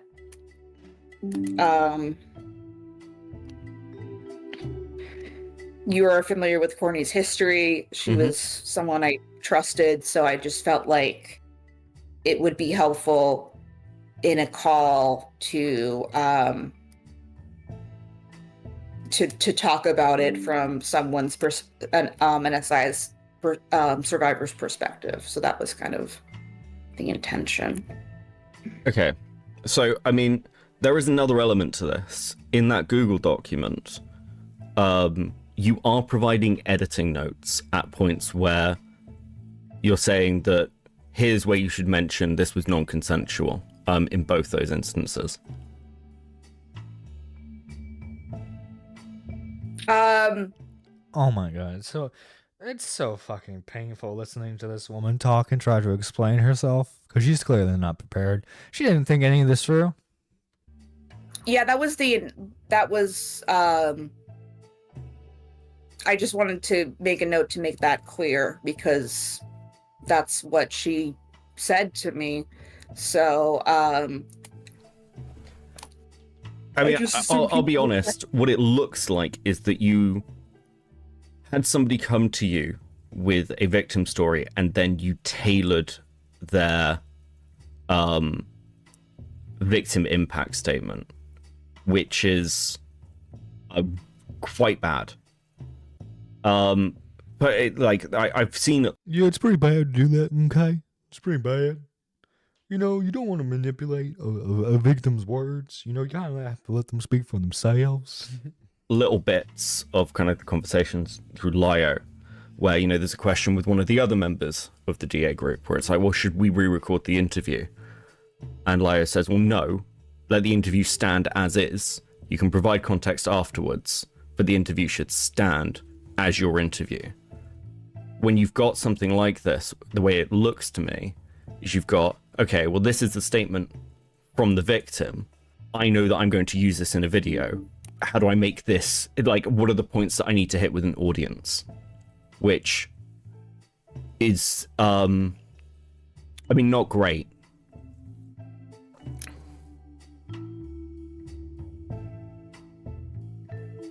I mean, so Okay. Was the general critique. I just let them talk, and I didn't like ask them. Like, I'm not really following. So the general critique is this: you let them talk. You're a dumbass, a fucking. Oh my gosh, you're a fucking dumbass, a bag of dirt. Talk, and then you took their statement and tailored it to be more impactful for content that you were planning to release. And at the same time, I've got statements from Brony Fandon't that you also provided statements to the other DA victims, which was sort of a line to take.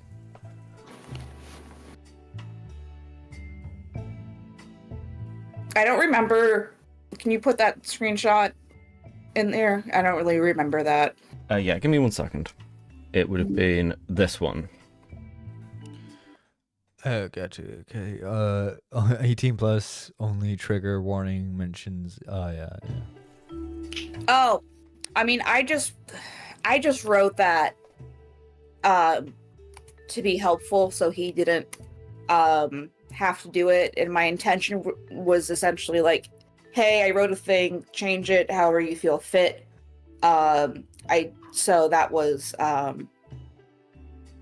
And I guess he thought that I was trying to put words into his mouth. And I just like, so things that I assumed were like he had talked to the victim extensively. He didn't, and I didn't know that. So, you know, I guess I was the only one that talked to her extensively, besides Amy. But yeah, he's one of my people, one of the people I need to kind of talk to, but I'm also afraid he's gonna screenshot me out of context again, and you know, that's scary as well. So yeah, I understand that. I mean, it's KP, imagine taking someone out of context. I just wrote that to be helpful. Yeah. It's partly, I mean, what I run up against. Yeah, because like we have to also keep in mind, we have to remember that KP had a serious bias against Saber Spark, so of course she's gonna make it. If she's the editor of the victim's statement, she's gonna try and make it look as bad as possible. When I see stuff like this, and you said you know, putting words in people's mouths. The problem is what I've got to go on is kind of like what I can pick through and see, which timeline-wise is there are multiple documents being written, including the large DA document, which had way more victim impact statements, many of which have been pulled entirely. I believe one of them is Jamesy. Yeah, Jamie also got a cease and desist, so that scared him. Right. Wait, a cease and desist from who? Saber Sparks? Pull out entirely. So what I've got in front of me is multiple documents in which there have been many chefs involved in these particular kitchens.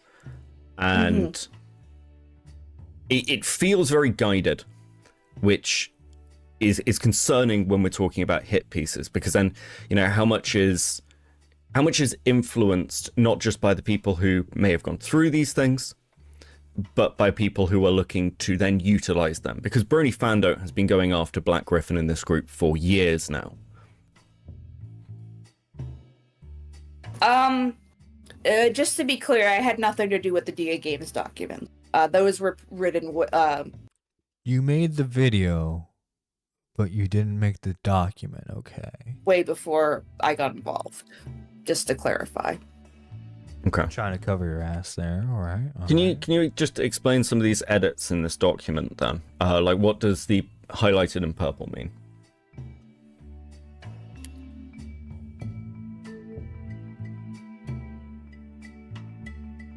I don't remember. I don't remember. Long pause. I don't remember. Do you remember anything? Okay. That's fine. That's fine. So yeah, it's a placement of things of like bring up the fact that he did not ask for consent here. Yeah, well, I just gave screenshots that gave more context to that. So I guess it was Courtney's note, because Courtney also gave some feedback on the statement, and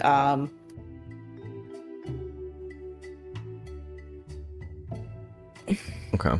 I mean, not to blame her. No, she sure. I mean, again, I get this is a collaborative process, and Courtney's not here to sort of give her side of what happened, so I don't want to start just blaming people who aren't around.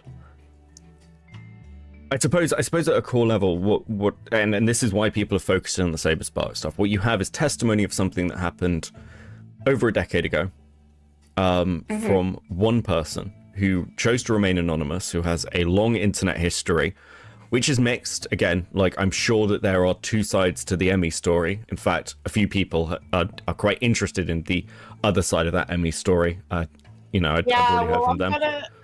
I'm gonna attempt to get it, because she seems to. I mean, obviously, don't release these screenshots publicly. At least not now, without asking. But she seems to trust me right now. So she seems to trust me right now. She seems to trust me right now.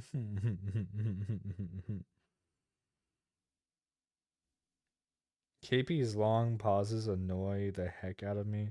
I just want to be like, come on, let it out. Speak, right? Speak when spoken to, woman. For lack of a better word, I'm pretty fucking pissed. And I feel like a dupe that was put on for a ride. But my implication with everything, so Bonk came to me with this story because he was having mental health problems at the time and he didn't have the energy to deal with it. So my understanding, feel free to ask him, this was going to come out regardless of me. So I was just there already making a video about it. So it just seemed right, yeah. Sure, but this stuff had been building for a while on some of the DA stuff. I can see that from the documents. But this stuff with Emmy seems to have come right out of the blue, right where you needed it, and you seem to not have questioned, shall we say, the good fortune of that happening. Because of her obvious bias against Saberspark. She wanted to ruin Saberspark's career. It's that simple. You seem to have just gone, oh great, cool, well now I've got something to go at Saber with. Well, let me clarify. So I would imagine you can ask Amy about this. I don't know how long maybe she said 2023, I think. But she has known about this for a couple of years. Amy is Peter New's wife, who who the fuck is Peter Noon? I mean, don't tell her I sent you, because she doesn't like me right now. But she was the one I originally talked to get in contact with. Is that is that the other Pegasus sister or whatever the hell? No, the show was? Okay. I don't think Amy has a presence in the fandom. Okay, because I'm just even for me, I'm just trying to make sense of who half these people are. Now, it might be slightly hypocritical for me, of all people, to criticize someone else for becoming too involved in a story. But there are lines to this, and getting a victim to edit their impact statement is certainly a line. While KP argues this is to clarify and fill in gaps, these edits read far more as trying to remove any semblance of doubt and emphasize things like the power imbalance. Of course, yeah. We're using a lot of modern lingo in that. You know, like discussions of like power dynamics weren't really a thing in 2012, unless you were like obviously like a celebrity. Making sure a victim's impact statement fits more easily with the argument you're going to make in your video is certainly highly unethical. Peter is, I believe, is Saberspark's main editor. Oh, gotcha, Cool. Gotcha. Within the DM logs between KP and Emmy, KP provides feedback from Courtney Pete. One particular line of interest is, and it sort of kills me that she might be giving any sort of grace to him at the expense of herself, because he considered it implied. And this isn't just a throwaway line, it's intermingled amongst a tirade on how consent works, emphasizing why that line in particular is an issue. It would work, too. Emmy does change her statement because of this feedback. Hey, sorry, I removed the part giving him grace by saying I understand he may have thought consent was implied. Courtney is definitely right. I just know his retort is going to be him believing consent was there. Courtney is right, though, it was never implied, even if I did like him at the time. This is direct evidence that KP and Courtney worked to tailor the victim's statement to make it more damaging. And the reason this is an issue is because it's not how Emmy necessarily sees the situation. It is KP and Courtney trying to influence Emmy to perceive the situation through their lens. If you care about what victims have to say, and this story is full of people who don't care what victims have to say, you should respect those original statements. But as if to perfectly encapsulate my point of how fucking careless everyone here is, I went to check the release statement, and that section about implied consent is still present. I thought I was losing my mind for a second because I've read these DMs, so I went back to check, and I'm right. I'm showing you the original statement supplied by Emmy to KP, and I've highlighted the word implied. Boy, oh boy. You see, then again, issue. People who were involved, I don't think they did not have the victim's interest at heart whatsoever. They just wanted to screw over Sabersparks because they had some petty beef with him because an editor so-and-so did something 10 plus years ago. And Courtney's opinion for essay is only correct. Nerdy John, how long do you think Hassan's gonna be banned for? I don't know. Johnny Hex, we're kind of focused on something else. If you haven't noticed, we're kind of focused on this story right now. Not too interested in Hassan at the moment.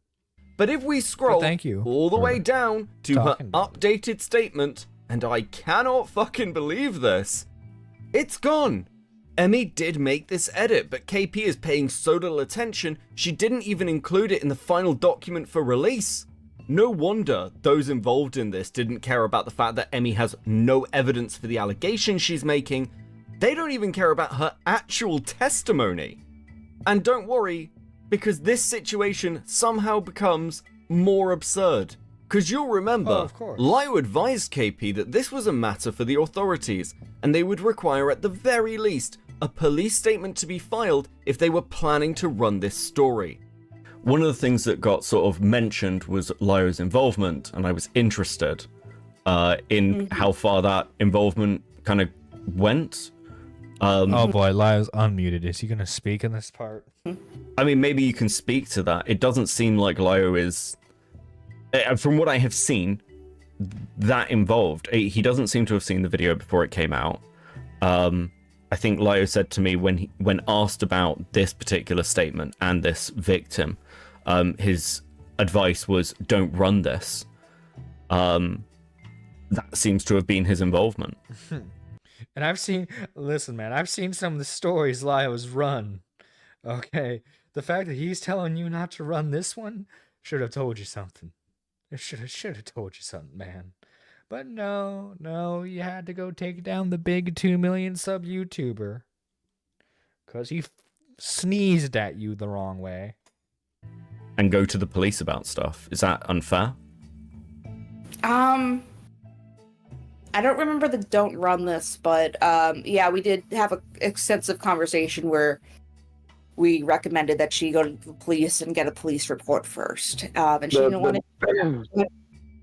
The don't run this was when I told you shouldn't put this in a video. Okay. Because a police report wasn't filed. That's what he's referring to. Okay, well that's why we released it on Twitter first to kind of have it. Well, I don't. Twitter's not the police. Twitter's not the police. I don't know if that helps, because that, if anything, makes it worse, KP, because it looks like you've gone, oh, we don't have a police report, but if this is gaining traction on Twitter, then I can put it in a video you are already making with a victim you are already speaking to. KP don't think. KP don't think whatsoever. I don't really have a response to that. Okay. It's like so what I'm running up against here is there are going to be multiple sort of views on this video, from everything from stupidity to malice. I don't know where I sit with that at the moment, I'll be honest, because, you know, I know you by your own admission do not like this group of people. You have a history with them. You were handed stuff that was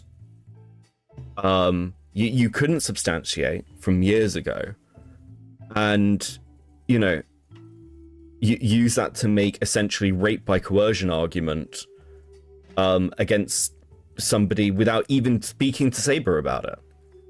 I mean, it's pretty fucking wild, frankly. No, I get it. Do you get it? Or are you just saying that now?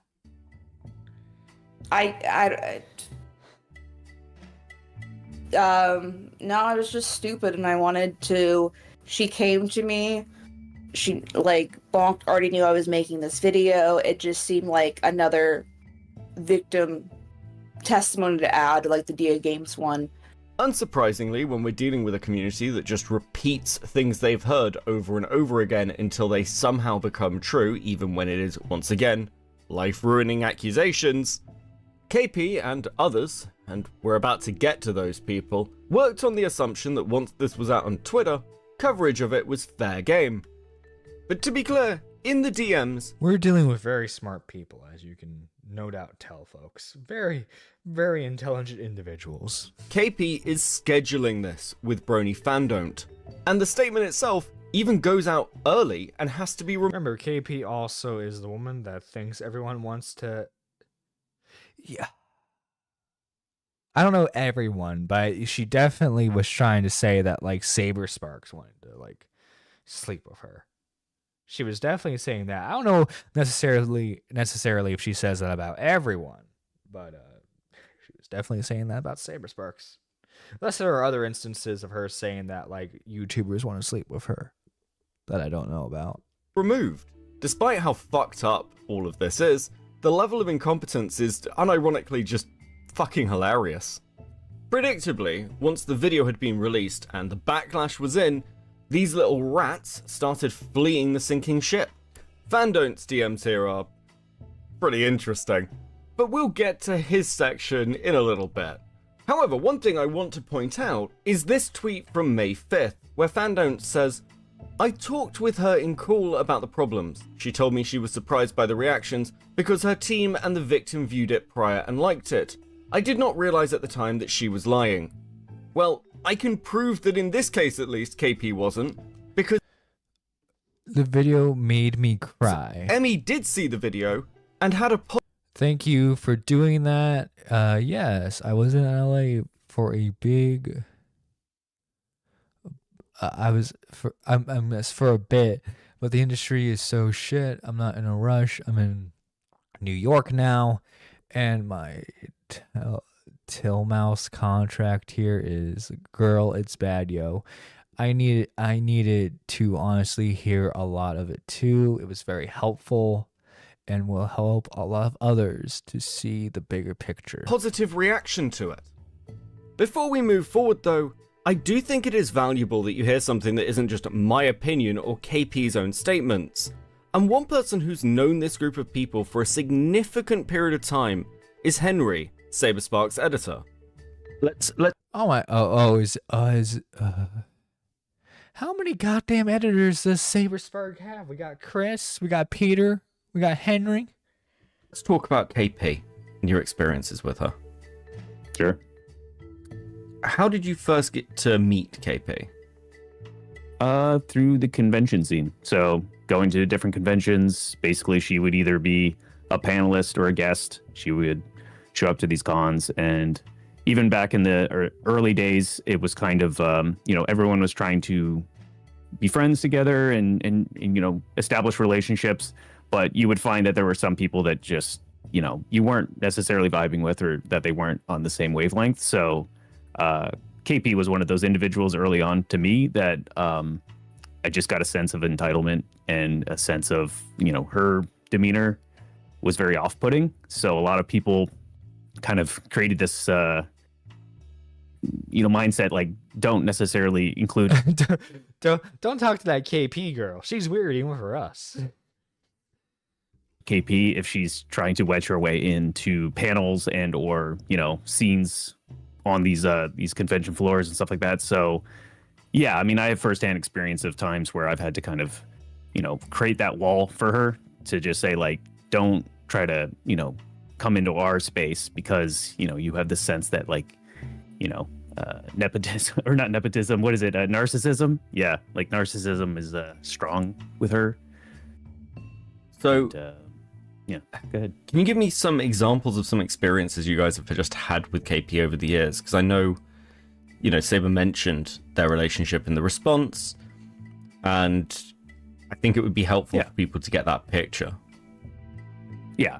So, a first-hand experience would be, so at Equestria LA 2017, we had a bad fanfic reading panel. KP showed up. She was sitting in the front row, kind of heckling us the whole time, saying, "Hey, let me go up on stage," just trying to kind of wedge her way in. That's annoying. That's annoying. It's one thing if you heckle like a comedian, I guess, right? But don't heckle people just reading fan fiction, man. You're like, hey, I could do it better. I could do it better. The desperation. Into this thing where we had to, get prior approval to get this panel approved. We had the people who are panelists on that panel. She has done this many times where it's kind of, she thinks she knows best, or that she should be included, and tries to wedge her way in. Other experiences that, I wasn't necessarily firsthand for.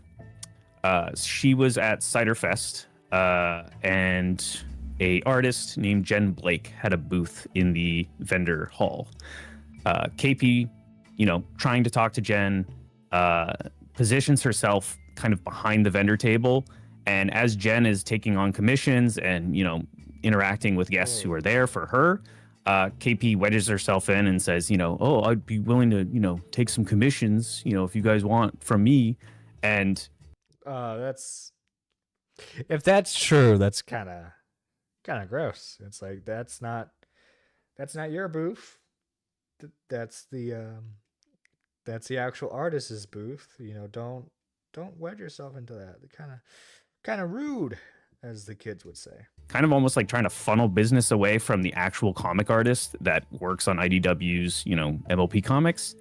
And I could tell that Jen was very uncomfortable about the whole situation, and kind of made it clear that, KP was not welcome to be there anymore. Because, she just didn't have, this concept of what she was doing was wrong. And she has many instances of that. I can even... Of course. Why would she be capable of doing anything wrong? She's the great KP. Even point to another one where it's more of a private thing, so it's not necessarily something where I'm going to say I had firsthand experience, but I heard the story. So she moved to California, and who was it? Rachel Bloom was having a like show within LA, and she's a well-known individual, kind of, you know, has a awards and a history, you know, and I can see the appeal of wanting to go to, say, like a Rachel Bloom show. She's a fan. The problem is that KP kept telling people that she had an in, or is like some sort of connection to, you know, talk to Rachel Bloom, and she really wanted to go to the show to kind of hand over her portfolio and see if they could work together on stuff. Well, she lied about that. She never actually had like a connection with Rachel Bloom. She just knew that the show was going to happen, and she was going to kind of more or less that was her connection. I know the show going down. Spring it on her at the end and just like wait outside the stage door to give her things.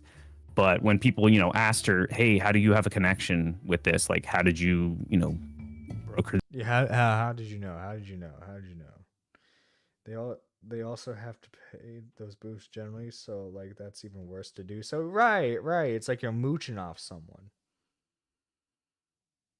This deal. You know, she's lying the whole time saying, oh, well, you know, I have a way to, you know, get to her and talk to her about I have my ways, you see. It's called being annoying.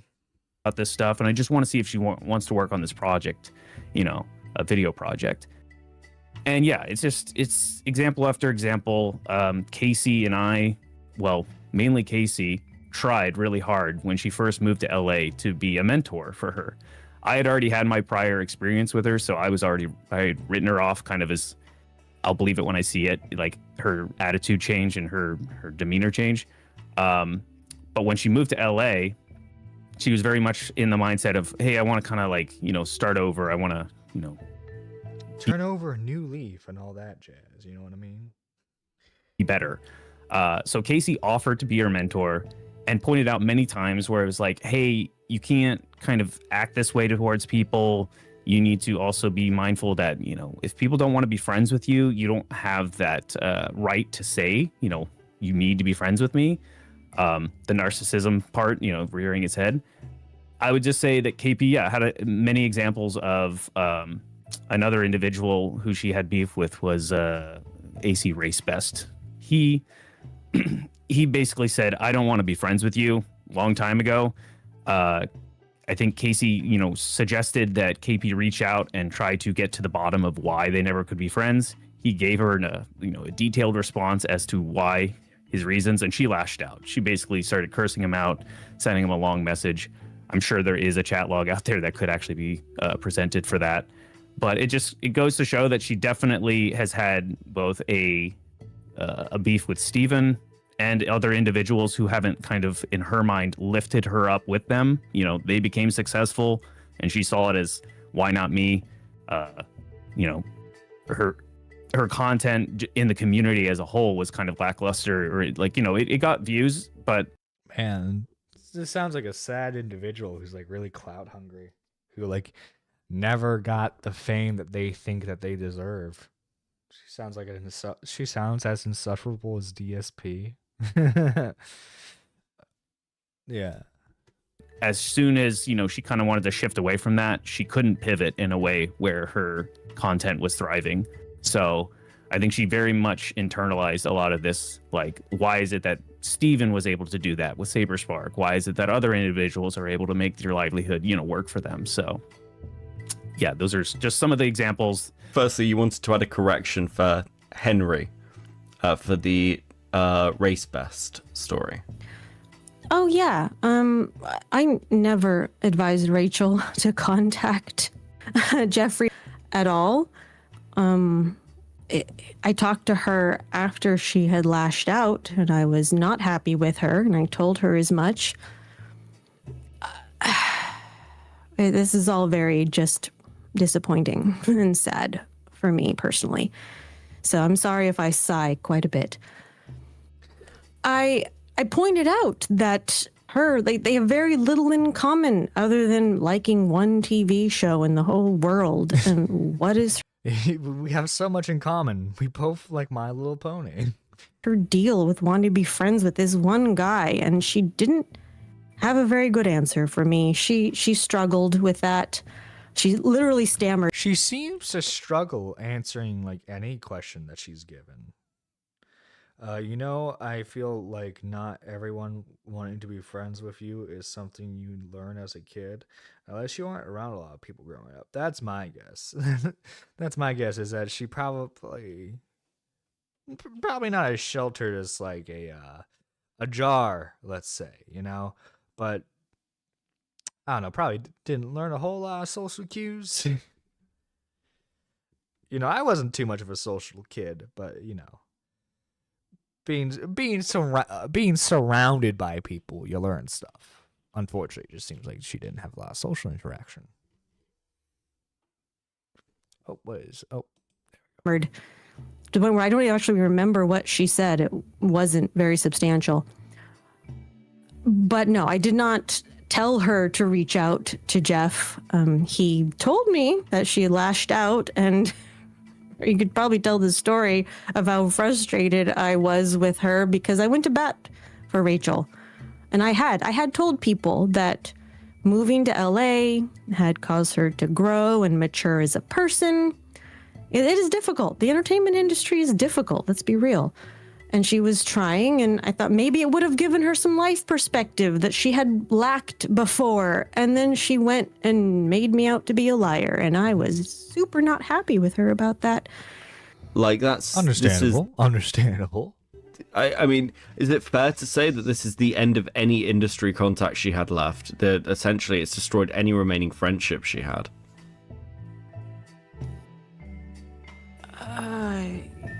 That's... As far as my sphere, that's pretty accurate. I know that people that I know that if I say something, I mean it. And I did tell everyone. I posted the link to my Twitter and I said, this is my stance. I just want all of you to know. And I already knew that. So not only did she have like a big hate boner for Saber Sparks, but it's like she's also a disgraced cartoon reviewer. Let's see. Some people never had another kid put a paper bag over their heads when they were a kid, and it shows. Lol. Fucking hell. A lot of our mutuals had put her on the information diet. So, like, did this do it? I don't think so. She had already dug the grave. This is just the last pile of dirt.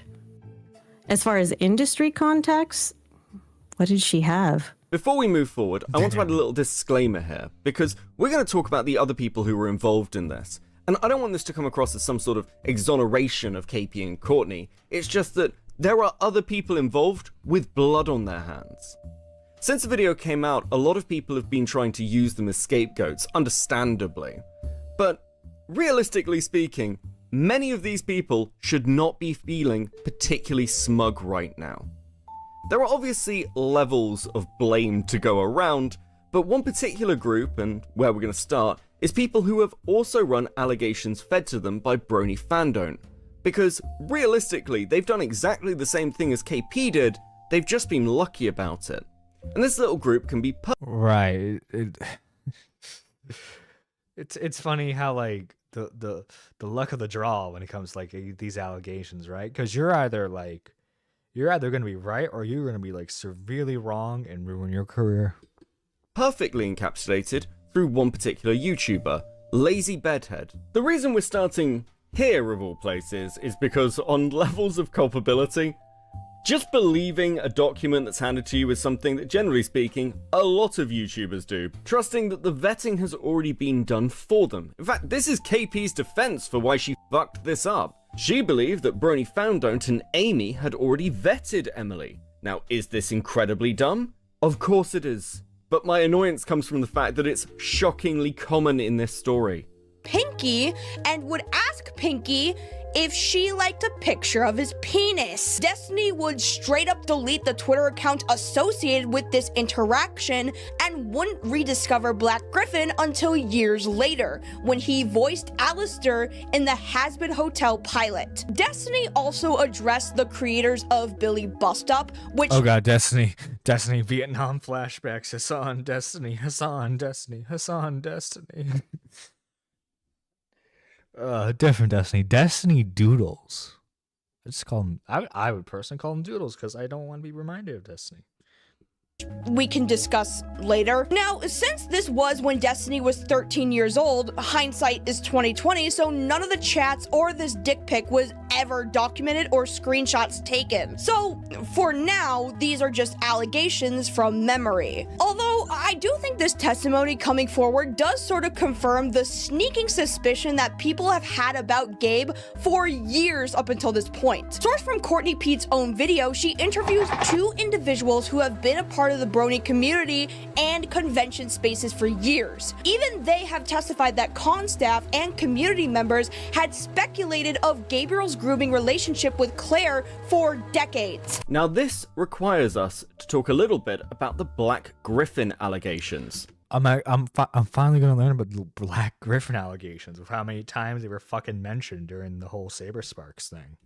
I don't want to go too deep here because it is a hell of a rabbit hole, so we're going to focus on the Destiny allegations in particular. To give you a TLDR, Destiny claims that in 2012 she interacted with Gabe, and during those interactions, while she was a minor, Gabe would flirt with her and also offered her a dick pic. Much like the allegations against Saberspark, there is no evidence for this.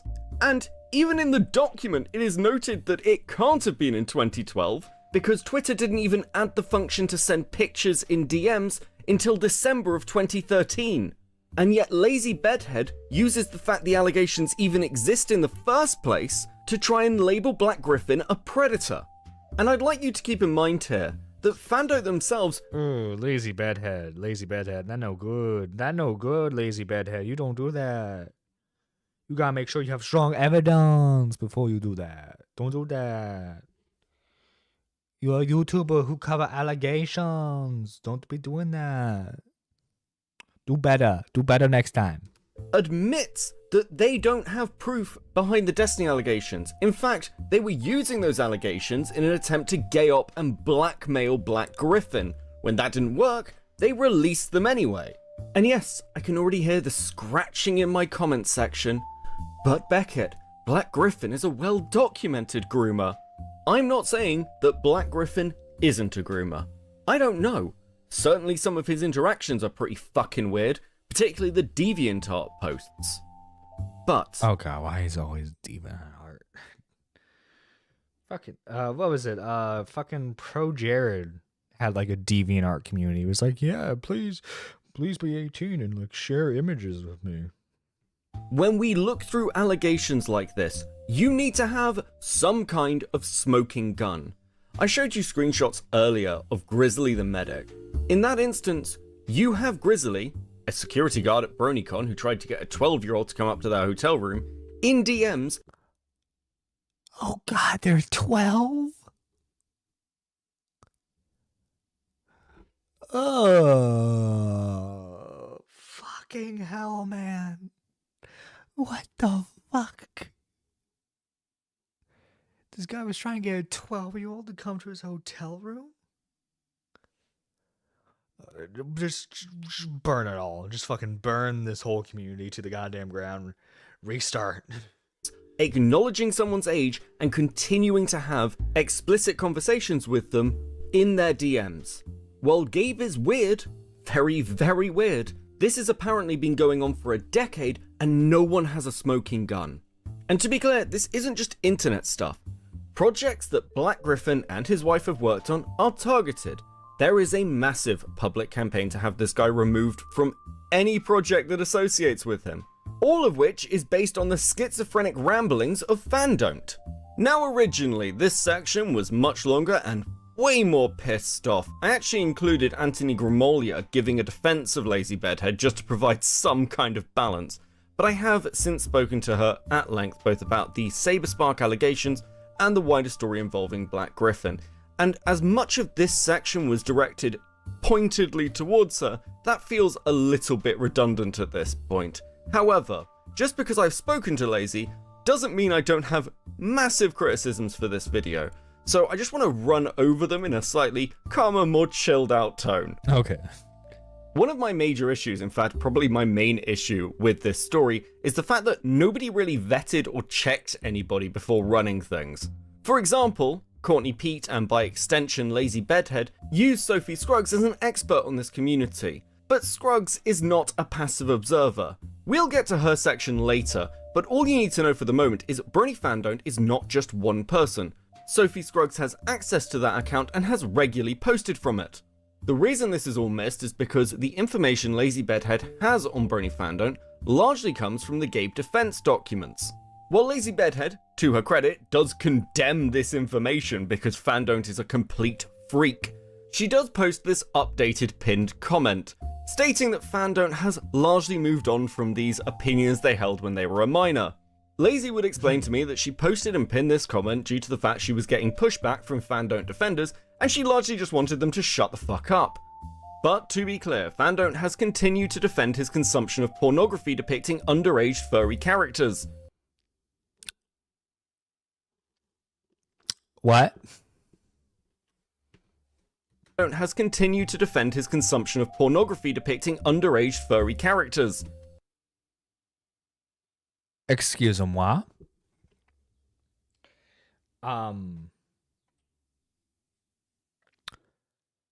The guy who's like whole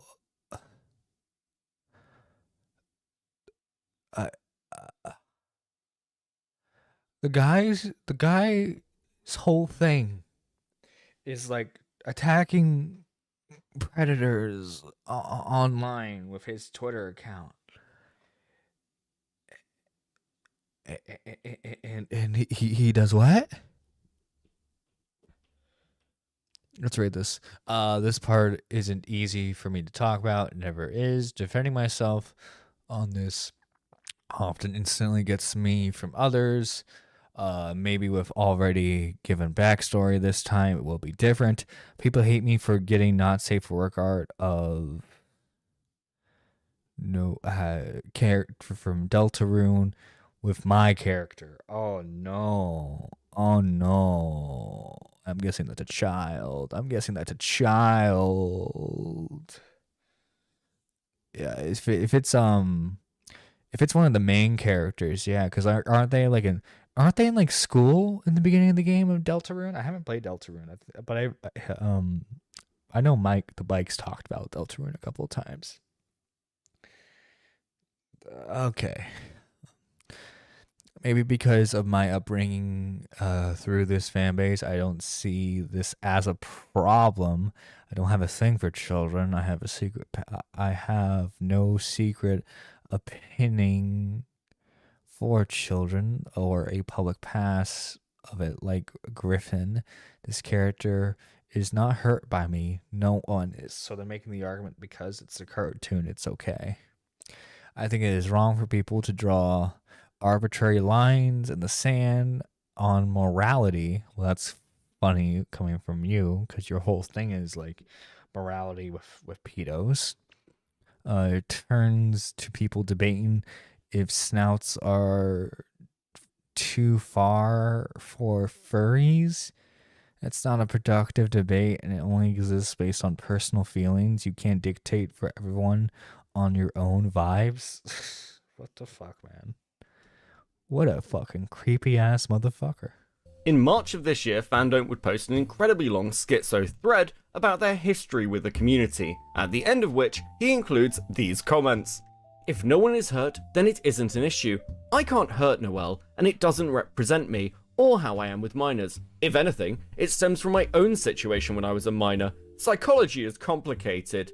I know what's in my brain. I know I have no attraction to children or animals. Noelle, that's fucking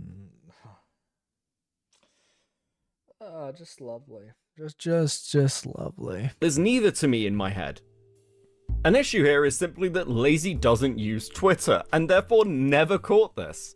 This lack of vetting isn't just me bitching about standards, it has quite serious implications for these wider stories. Fandom, whether you like it or not, is at the center of these allegations. His documents are the main sources of them, and when it comes to Saberspark, he has been pushing to find something on Saberspark, once again, for years. If the allegations against Black Griffin are true, Fandom's involvement is a major disservice to any victims involved. Because now, all that is really required to deflect these allegations is to point to the crazy motherfucker who's been the driving force behind them. Some people might say that this position is dismissed. Yeah, he's actually ruining these stories of how, like, insanely attached and involved he gets. Plus his own weird past when it comes to certain characters. But you have to keep in mind, in a story like this, where there is no evidence for anything, your currency is credibility. The vast bulk of the evidence, quote-unquote, against these people is bollocks. It simply doesn't hold up to any reasonable level of scrutiny. All of this is made worse by the fact that you're not asking me or anybody else to trust the victims. You're asking us to trust people like Courtney Pete, KP, Brony Fandone, and Sophie Scruggs. All of whom exist on a spectrum somewhere between incredibly fucking stupid and deeply malicious. In the conclusion of her video, Lazy Bedhead says that she doesn't actually like making videos like this. Part of the reason being that creators are waiting... Please like to stream. Please like to stream. My suffering never ends. For the next big expose for views and clicks and likes. And despite everything, I do kind of believe her. I don't view Lazy as actually malicious. And part of the reason for that is Anthony. Because as he points out the nuances, I realized what really annoyed me about this video is the fact that she takes the Destiny allegations and the allegations from another unnamed 13-year-old claiming that Gabe also offered to send her a dick pic, again with no evidence for this, and treats them as gospel. She says that this is evidence that Gabe is a groomer. This shows us who he is. I don't think she'd be dumb. I mean, it's like it like when you hear multiple stories of like, hey, this guy was asking like a 13-year-old to like, well, not asking. This guy was offering inappropriate pictures to a 13-year-old. That can like, I think that's like, it's worth looking into, but like it doesn't necessarily like just hearing it doesn't prove the allegations, but it makes the allegations worth looking into. But unfortunately, it doesn't seem like there's evidence enough to do that unless she genuinely believed that to be the case. So for all my criticisms of this video, again, I don't think she's just maliciously going after these people. However, that question of malice is a very interesting one. And while many people, I think fairly, believe that KP's primary motivation comes from her petty grudges that she's been clinging onto for over a decade, this feels like a nice segue onto the other group of people, who seem to have realized that KP is so blinded by her own insane biases that she presented the perfect vector to litigate their own petty grievances. Oh boy. Let's talk about this elusive Amy New.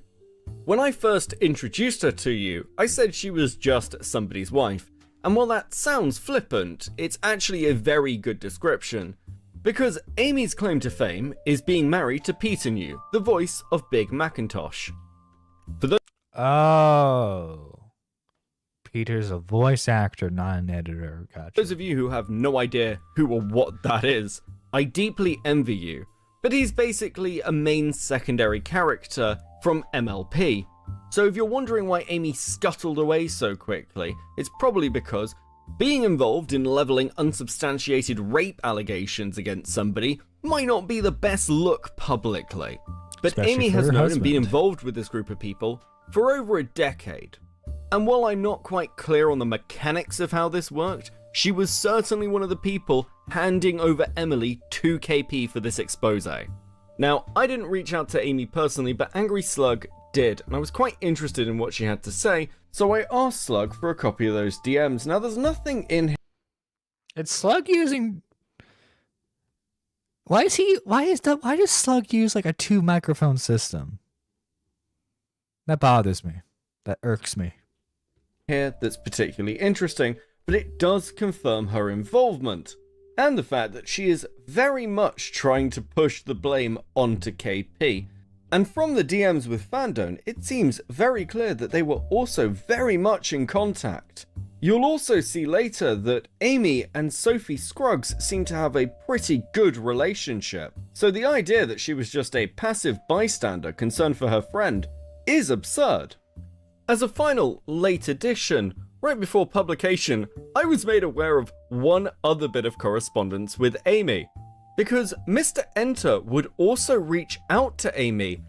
Good old Mr. Enter, always part of this story. I'm still waiting for his video on all this. And she'd give the statement that she found out about this on the 25th of March, which would mean, timeline-wise, Amy was told about this, immediately Dude, in all seriousness, Mr. Enter's video is going to be a fucking train wreck, and I'm so excited to see it. I'm reacting to that day one. I don't care. The information to Fandone, who immediately passed it on to KP. Now this is all a little bit weird for a couple of reasons. Firstly, Amy would come out in support of the statement from Emmy on Twitter, saying that they've been friends for over a decade and that she was at Canterlot Gardens confirming that she had seen Emmy and Saberspark together. The statement of, I have nothing to gain from this, I just want my friend to be believed, is also complete insanity considering Amy's wider involvement in this. Once again, to say nothing of the validity of Emily's accusations, Amy presents herself like she's not involved and knew nothing about this before publication. Or, alternatively, this could also be read as though it was a rumor that had been going around for years that was finally being outed. And I'm sure some version of the truth exists within all this obfuscation, but these people are just so fucking manipulative. They are. One thing about this story which I find pretty amusing, though overall quite frustrating, is that the side that's so concerned about transparency have all refused to speak to anyone the minute things got difficult for them. Now this presents a bit of a problem. I don't know people like Amy. All I've got to go on is fragments of information. But to be clear, just because they won't speak to me doesn't mean nobody did. And thanks to the excellent work of Opblock, after his response video, I was put in touch with Saberspark. Let's fucking go. Now that conversation I had with Saberspark is unfortunately off the record. He doesn't feel comfortable at the moment coming out and making random God damn it. public statements. And I'll be honest, I do respect that decision. However, I still But the content. We need more content. need to know about these people, and from the other side, I accept the criticism of it would be nice to hear from people. So please, allow me to solve that problem for you, because I sat down to have a conversation with the voice actress of Sweetie Belle from My Little Pony, the wife of Black Griffin, Claire. Oh my god. Wow. This is interesting. Getting spicy, chat. Let's go in levels. Can we start with Amy New? Yeah. Yeah. Can you tell me about Amy New and why why the wife of the voice actor for Big Macintosh is somehow involved in attacking your sort of, I guess, circle? All right. I will tell you all the things that I know about her. I know. I'm like, I don't know. I'm hesitant to say things, but at the same time, I feel like I've been so polite and nice for so long that I think I don't feel like being polite and nice anymore. So there's my grain of salt before I say what I'm going to say. The gloves are off. I don't know where the switch was with Amy. I don't know if my own father has talked to either of them, but I do know that my dad has reached out to people that I've worked with and warned them about me when I had told my parents that I was in a relationship with Gabe. And That's weird. That is super weird. This is when I was almost 20. I don't know when the swap or switch was for Amy. I had met her a few times before. I knew she was married to Peter New. I think I can't remember a whole lot about her.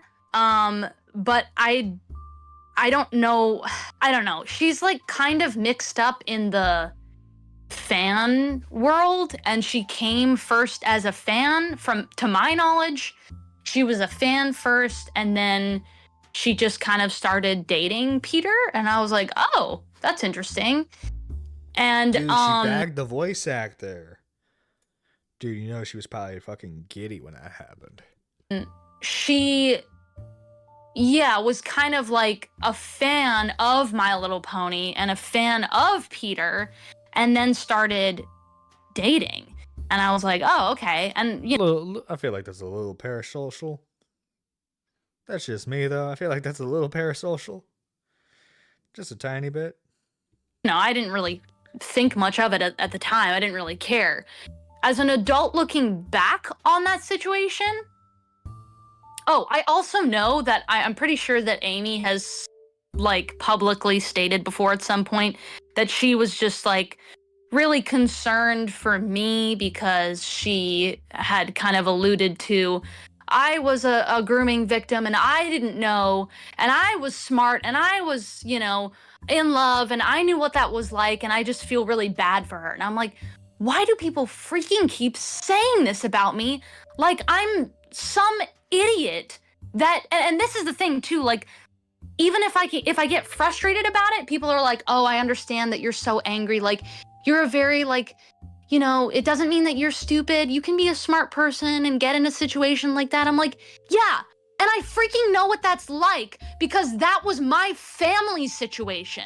And I hate it when people say that to me as if I don't know what that's like. And one day I'll figure it out. One day I'll figure out that I've been groomed. And I'm sitting here like, nobody knows that I've basically already been through this. You know, we talk about people. This person's got a lot of trauma. Jesus. All right. People talk about grooming in this non-sexual way, which is so funny because I'm like, why the frick would I be groomed non-sexually into a marriage? What's the marriage for? Shaking hands? Like, what the hell? It just doesn't make any sense. But I hesitate to use the word groomed just because I hate it so much at this point. But I have had a lot of conditioning for other things in my life that once I became 18 and realized and gave myself some authority in my own life, oh, I'm not going to do this just because this person says so. Just because this person is in my family and is telling me blah, blah, blah, doesn't mean that I have to do that anymore. And so, anyway, to make a long story short, there are... I think it's really funny that Amy is somebody who is saying this kind of stuff. She wouldn't know. Started off very, I feel bad for her vibes. And then immediately went to, I'm blocking you. You're a danger.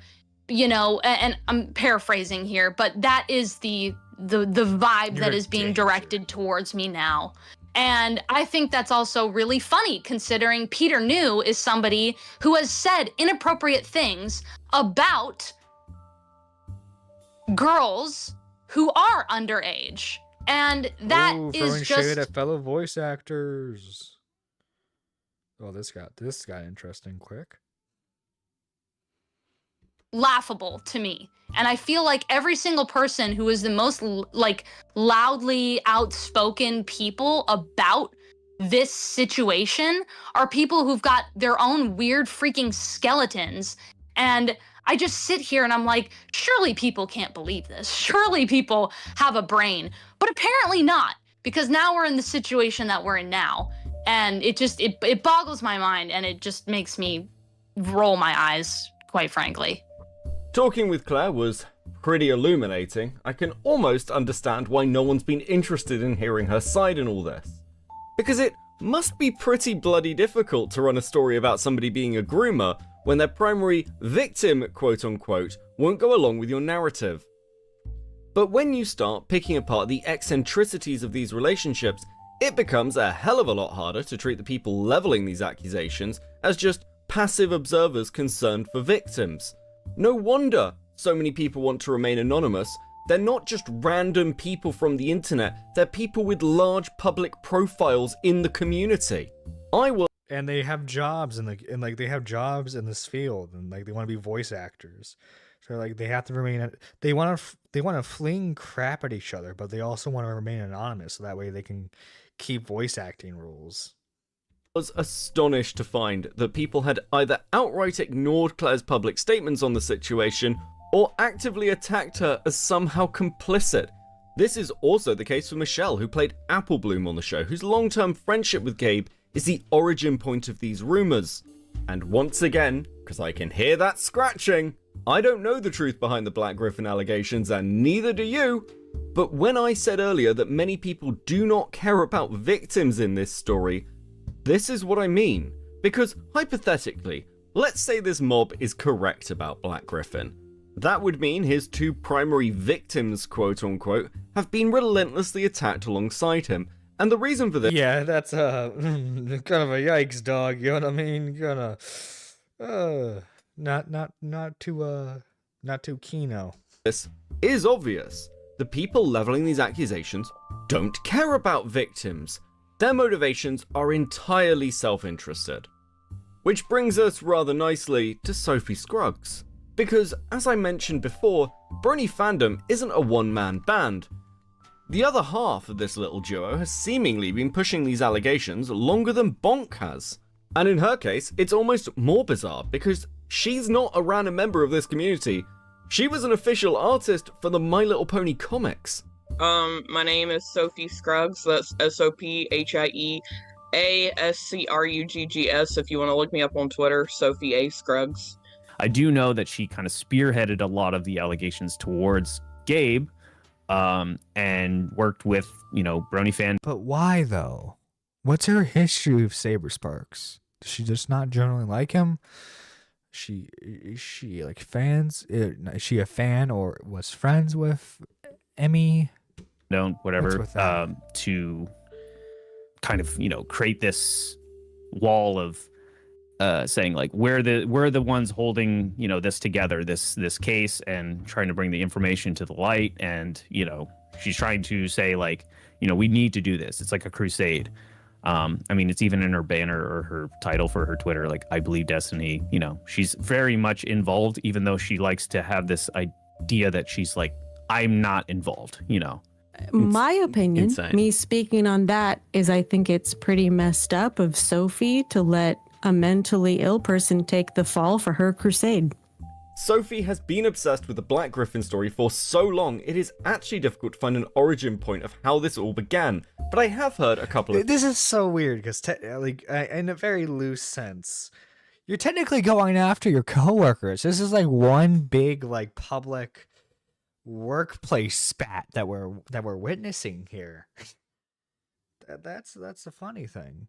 And you know what? That explains. Okay, because Saber Sparks is still friends with Black Griffin, she obviously does not like that. So of course she's gonna push the allegations that Saber Sparks is a predator. Theories. The first is some nondescript traumatic event. They also straight up use Sophie's trauma and mental illness to discredit them. Sophie seems to be suffering a lot from her own trauma, which must be incredibly tough to deal with, but she often spreads misinformation, even if unintentional. And far from how this is being painted by Lazy, this is Sophie's own explanation for her behavior. However, if it helps, I actually don't believe this is true. I think the explanation is far more simple. Sophie was massively jealous of Gabe. And again, that seems to be shockingly common. Black Griffin moved from being a fan of the show to working on it. And this crops up again and again. A former con chair told me that the reason why Gabe was always at stuff as a special guest is if you wanted to invite for Apple Bloom, Monique would basically require to also invite Gabe. They would quote unquote throw him in for free. See what I mean? Like, and the mother keeps pushing the two of them together. Why? Yeah, and so it basically, they would, in order to have her, for example, if you wanted all of the Cutie Mark Crusaders, you have to have Gabe, basically. And that's kind of how he ingratiated himself into the guest of honor spot, even though he didn't really do a whole lot to earn a guest of honor spot. He did some background vocals on a few episodes, and that's it. Who cares? Who cares? And to clarify too, so how it worked in the pony convention scene, I guess, if you want to call it, is there are the guests of honor who were specifically show staff. So like, you know, voice actors, you know, directors, et cetera, and then there'd be people like me and Sophie and people that were just active in the fandom space that were called community guests. And Gabe was usually the only exception to that for whatever reason, and that was the reason. Clips like this are mind-bending.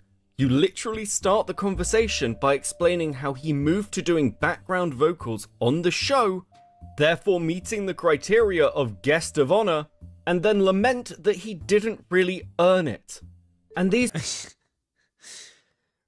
It sounds like he did more on the show than you guys did. I mean, besides you who made the comic, of course. Like, KP, I'm sorry, did you do background vocals for My Little Pony? No? Oh, well then... Sounds like you weren't that involved in the show. It sounds like you're just a fan. These fucking people are still bitching about this in current day. When MomoCon heard about KP making the DA Games video, they removed her from the guest list. KP would then cry about this to Bonk, asking him whether he could get people to vouch for her so she could get back in. And isn't it interesting that all these stories are unattributable to random former con chairs? It's all, somebody told me, or I heard this once. But realistically, that's all it ever can be, because people like Sophie and KP weren't really on the inside of any of these groups. KP basically survived off the kindness of Henry's now wife Casey, and while Sophie was, seemingly, an official comic artist, that's much less impressive than it sounds. Sophie was basically treated like any other vendor at any of these conventions. And that seething resentment for that core circle that actually had some relevance to this community means that Sophie's interest was not just Black Griffin. She was fully aware of the allegations against Saber Spark and what was going on behind the scenes. KP presented me a TSV file for their conversations. This is also the format KP used to provide me her conversations with Casey. And Casey has at least confirmed those logs are accurate. However, I note this here because whenever you're presented with something that could have been edited before it reached you, you should accept that possibility. Before we move on from Sophie, I want to just highlight one section in Lazy's video. But also claiming that they associate with people who defend drawn child sexual abuse material? Because that accusation of association is not random. And I want you to keep it... It's Bonk, right? The guy who...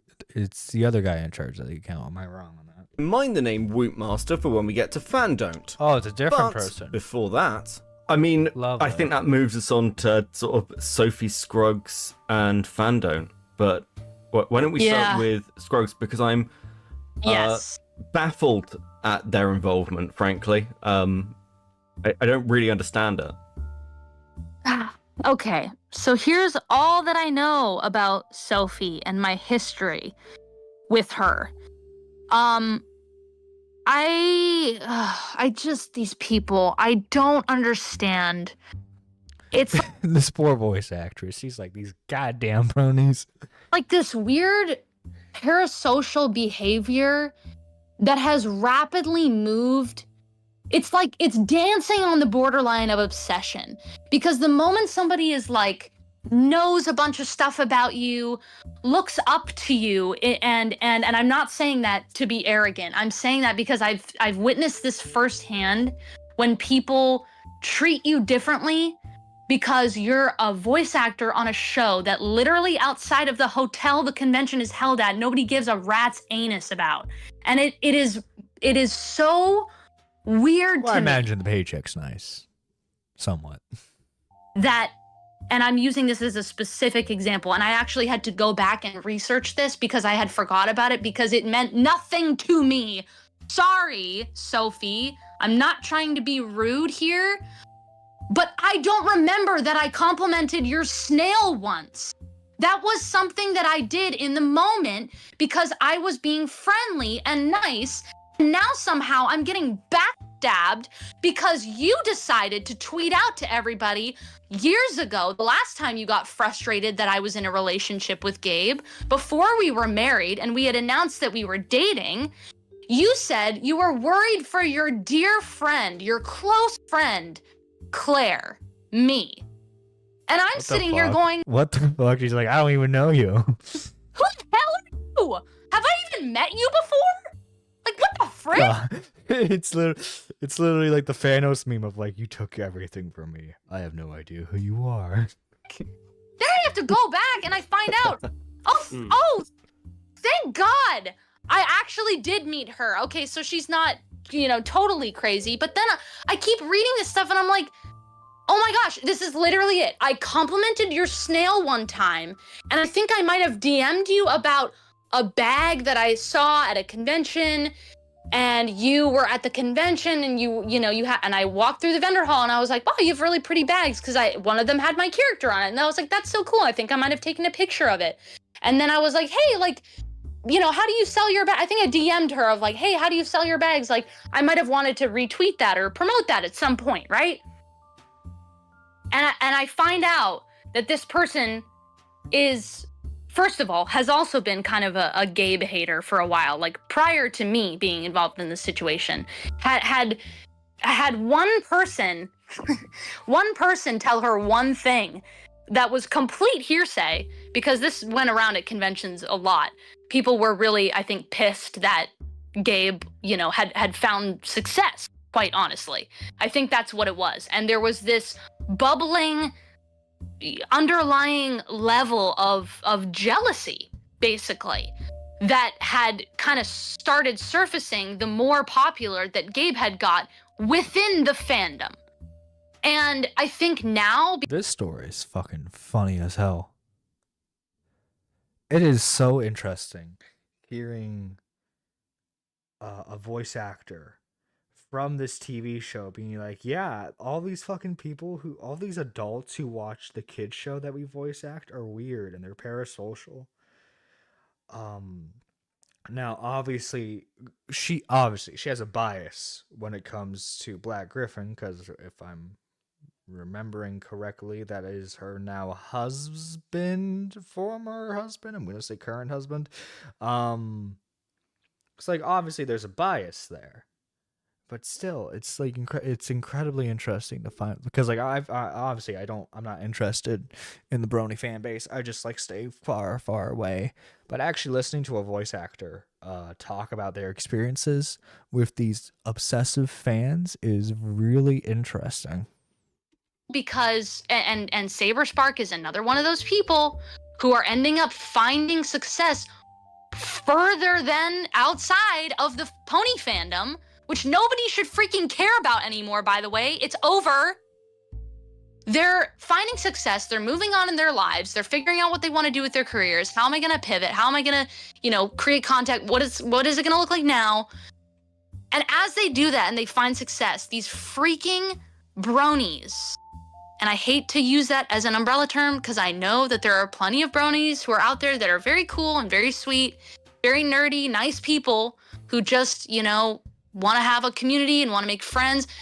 But there's also like very clearly, and I don't think this was always there, by the way. I think that it developed over the years, this like weird like sexual part of the fandom. But before that, it was just like, it was memes and like, oh, we shouldn't be watching this show because it's like for little girls. Haha, that's kind of funny. And that's how a lot of these people fell into it. That's how Aber fell into it. That's how Gabe fell into it. That's how Jeff fell into it. Like all these people, that's how it started. And then it's kind of it's like let's watch this like girl show as a joke. Oh wait, like I actually like it, it. And I'm not judging people for liking a kids show when they're adults. That's not in all seriousness, that's not the weird part for me. The weird part more so is like the behavior a lot of the people exhibit in the community, more so. They got a little bit popular because they had, content that they were making that people really liked. And then they moved on. And people are somehow so freaking pissed. And Sophie being one of these people who keeps saying things, by the way, make up your freaking mind, Sophie. Is Gabriel successful outside of the pony fandom, or has he reached his peak already? Because you've said both, and you can't just pick and choose when you want to use that as a as a punching bag for some, I don't know, the end of some point you're trying to make, it doesn't make any sense. He's either successful or he's a has-been. Which one is it? Come back to me and freaking figure it out. But anyway, I've learned my lesson. I'm not going to compliment people on their snails anymore for fear that 7 years down the road, when I become an adult, that they're going to attack me after I've stood up for myself and said, hey, what you're saying is not true about me. And by the way, I'm not a close friend of yours. I don't know who you are. About an hour Dude, and a half that's what ago, really I shattered them, was that you said they weren't close friends with you. That's what really shattered. said to you that I didn't want to originally look at this story because I was aware of its connection to the wider Black Griffin allegations. And over the past week or so of looking at this, I realized that I was wrong. This isn't just connected to the Black Griffin allegations, this is the Black Griffin allegations. It's just the next iteration of it. Because the people going after Saberspark right now are doing so purely because he is friends with Black Griffin. And their motivation isn't whether Saberspark is innocent or guilty, their motivation is finding anything they can to stab into any member of this group in their endless crusade against them. If I'm not mistaken, she did come to you, right? Brony Fandot was aware of her because Amy had told her about him, or told, him about her. I'm saying that, like, that person came to you, though. You didn't seek them out. It was the other way around. Yeah, she used Amy, yeah. Okay, so that tells me she was aware enough to know about your biases at Saberspark and just wanted to utilize that. Brony Fandot is an absolute freak, and I imagine that is painfully obvious to anyone with even a passing knowledge of this drama, but don't worry, the well runs deep with this one. Oh boy, oh boy, oh boy, man. I count my blessings every day that I'm not one of these freaks. History in this community is pretty bizarre. They actually started off running a roleplay account of all things. Earlier on, I mentioned their schizophrenic thread from March, and good lord does this contain some weird lore about them. Allow me to save you some time reading it and just provide you a simple TLDR. Fandot is a narcissistic lunatic whose greatest achievement in life is role-playing as the character Discord, something that essentially occurred accidentally through a meme account connected to their main character. Now, Fandot would describe this as accidentally laying the groundwork to be the most powerful character ever, describing this as a trial by fire, because with great power comes great responsibility. After all, this person is delusional. What am I hearing? Guys, they were still barely a team. They keep talking about how they were getting bigger and bigger roles, how shocking it was that they had fans they'd meet at conventions. I'm gonna stop here because this is fantasy. I have yet to run into anybody, and yes, I have tried, who was even aware of this person before they started going after Black Griffin. Brony Fandot existed in a very, very niche part of this community. And sure, I get it, if you're a massive loser and you've got a few hundred people paying attention to your weird meme Twitter account, that might mean something to you. But this was Fandot's life. He had nothing else, and then suddenly, the lockdown started to happen. Oh no. For it was not apathy that killed the bronies, it was a global pandemic. Obviously, the vast majority of the fanbase had already moved on from the show, but cons were still happening, and these seemed to be the only interactions Fandot had with people in the real world. This is obviously just a theory for me, but timeline-wise, I really do think that this is the point where Fandot went from a bit weird to completely fucking insane. I sound like I'm being mean, but this is actually the only defense for Fandot. And it also might answer the question of why he was utilized at all. Because right now we can see Sophie and Amy lying through their fucking teeth about how neither of them thought this was a good idea, and Emily was just a bit too erratic. Ladies, your names are all over this. My advice to you would be to shut the fuck up. Yet, I get it. Fandot in this story is by far the worst actor. So when throwing KP to the wolves wasn't quite enough, I guess he has to go as well. Though, as always, I am just happy to help, so let's start with the friend of all three of these people, Whoopmaster. Whoopmaster, also known as Ezekiel the Zebra, is an artist with a long history of controversy. They actually have some history with Senate, but our focus here is their pornographic Oh god, not material. the Senate, the Lio's old server. Oh god. Because Wootmaster shares similar interests to Brony Fandon't. Obviously, I don't want to flashbang you with this stuff, I'm not a complete fucking amateur. Fortunately, I don't have to though, because if you want to know what sort of person Woot is, their other major controversy involves their partner, who was a pedophile personally banned by Elon Musk. Oh. Oh. Oh no. This no good. This no good. No wonder why they live stream themselves. Yeah. Musk. Woot's history is shockingly well known, and Fandone is constantly bringing them up, even in the DMs with KP. The reason I raise this is A, to show you what sort of person Fandone is, but secondly because it is no coincidence that Fandone is so keen to go after Saberspark, because Saber has fought with Woot publicly on Twitter. I'm honestly not sure quite how to square the circle between somebody who spends their entire life at the moment trying to out somebody as a groomer while also simultaneously defending their friend who either was or is dating a pedophile. All under a backdrop of this bizarre pornography. And it is interesting, right, that Brony Fandone seems to start going after Claire, the voice actress for Sweetie Belle, the minute she gets into a relationship. It's almost as if this adult woman publicly dating somebody else ruined Fandone's fantasies. Oh no. Oh no, he was attracted to the character. Oh no, God, kill me. I was not sure about the keyhole idea. What the? And no, I'm not going to show it to you, but Wootmaster did at one point seemingly either draw or retweet pornographic images of Sweetie Belle. Fandone's crusade against Gabe has been long running, but most interestingly about it is how he has treated Claire. Because she went from his primary concern to his mortal enemy, even going so far as to deny any abuse she may have suffered from her father. For those not in the know, Claire has been very vocal about having a troubled home life, much of which seems to be dismissed by people who were a fan of her father, as he is the Canadian voice actor for Goku. When all this stuff would... Huh. Oh, I will. You know what? Then I guess that explains why she mentioned in the interview that her dad was like talking to people because he's in the industry.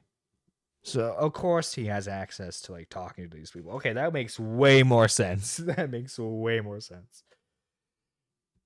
Fandone started, Claire just thought it was a dad because he has a history of making fake accounts to basically stalk her and her now husband.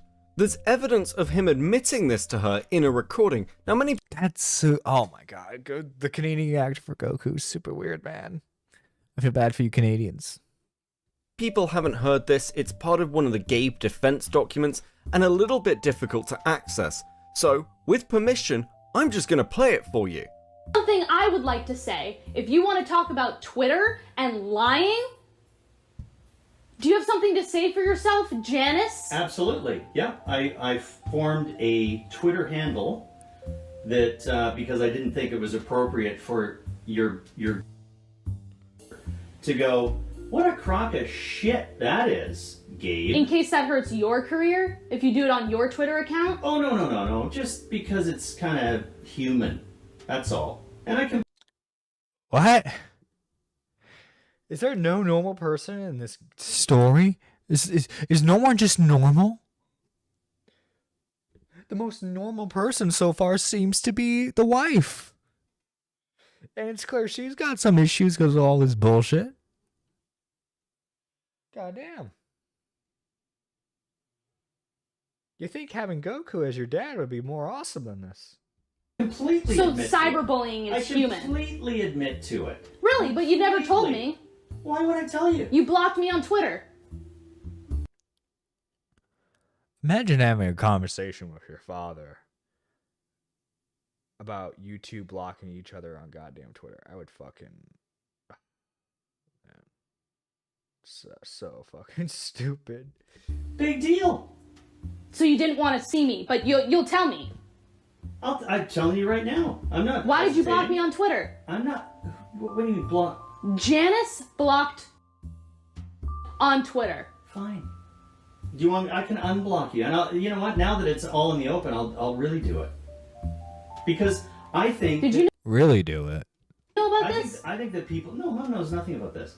I think that people that need to be called out when they're people that I think. Did you know about this? I think that people. No, Mom knows nothing about this. Mom, no. Imagine being the mom.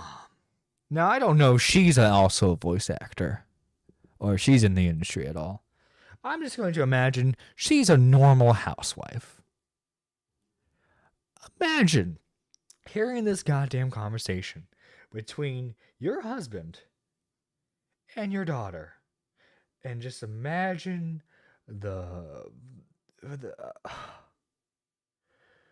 fucking lunacy of all this bullshit. I think that people that need to be called out when they're full of it, and frankly, there's a huge component of his followers that go, "What the hell are you tweeting for at 3 a.m. for?" That is very common for him, so I don't know why you're. I'm well aware of It's that. It's not like he's on tour in REO Speedway. So he just doesn't like her husband, and he's going like to weird lengths to like keep an eye on him. Am I right on that, folks? Just seems like he just hates the husband. Wagon, and they're playing gigs till 2 a.m. He's doing nothing. You are trying to sabotage him and his career and everything about him, and that is the way you're going about it. Yeah, it's super like. This is a super weird, man. I don't know. I don't know why he would go to such lengths in order to. Because like I don't know, like I assume this has probably ruined any relationship he had with his daughter. And if they ever have a relationship again, it's going to take a lot of healing. You know, especially like this type of weird behavior just doesn't like heal overnight. Like, come on, man. Instead of talking and you're swooving your freaking way around every other possibility that could get you. And his extra Twitter account said, Which you denied. I did not deny it. Yeah, Gabe sent you a DM, said quit it. I know what this is about. And Yeah. you were like, oh, just another hater. That's not denying anything. I am a hater. Come back. First of all, you're forced to be quarantined in your fucking room. Bye. I have one more thing. What do you have now? Why is it that What is all this bullshit? Oh, I'm gonna go into family therapy like this. You said family therapy. What a bullshit. fucking You liar. Fucking liar. It's got nothing to do. I know you're gonna try to. Is he proud of himself? I assume he's probably like in his 40s or 50s, right? Is he proud of himself at this point? It's like, is he happy with the direction his family life is going? Because like, it seems like he's a very immature, fully grown man. With, dude.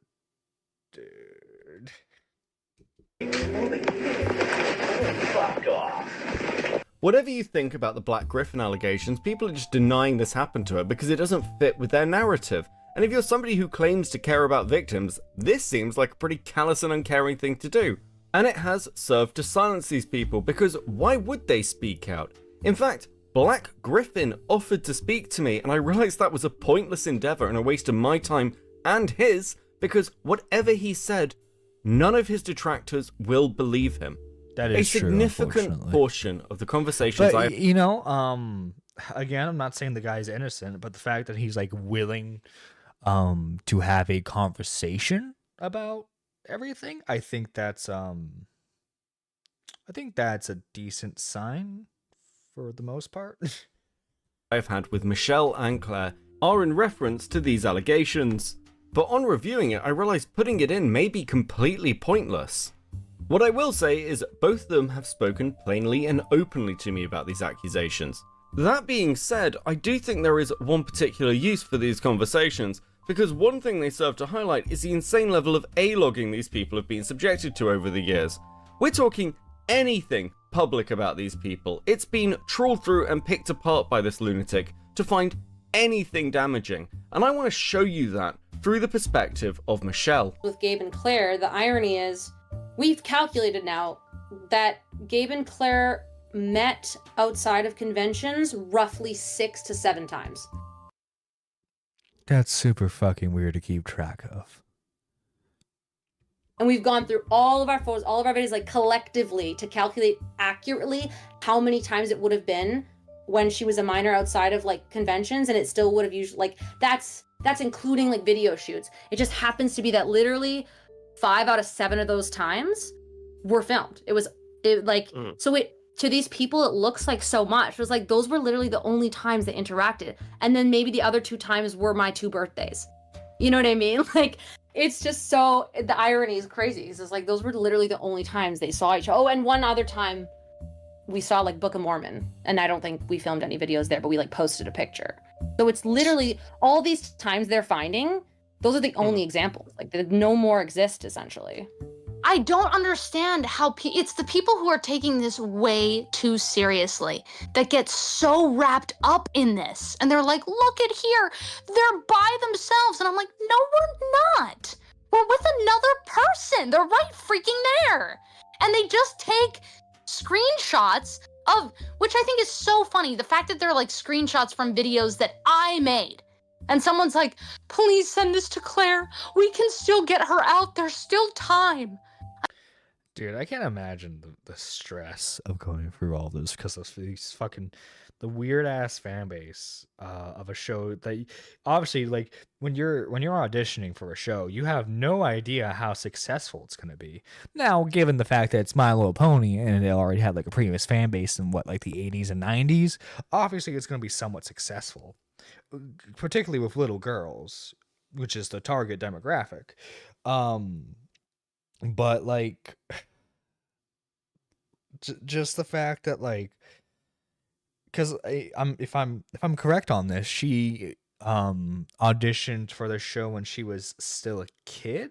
You guys can correct me on that if I'm wrong, but like the fact that she has to deal with these people well into her 20s now because they're like weirdly obsessed with her husband is very sad. I'm like, why is your goal that you want me to get divorced? Or is it a step further? Do you want me to freaking marry you? Because that's creepy. You know why? Because unlike Gabriel, you guys have been obsessed with me since I was 13. So maybe think about that the next time you look at yourself in the freaking mirror. Jeez.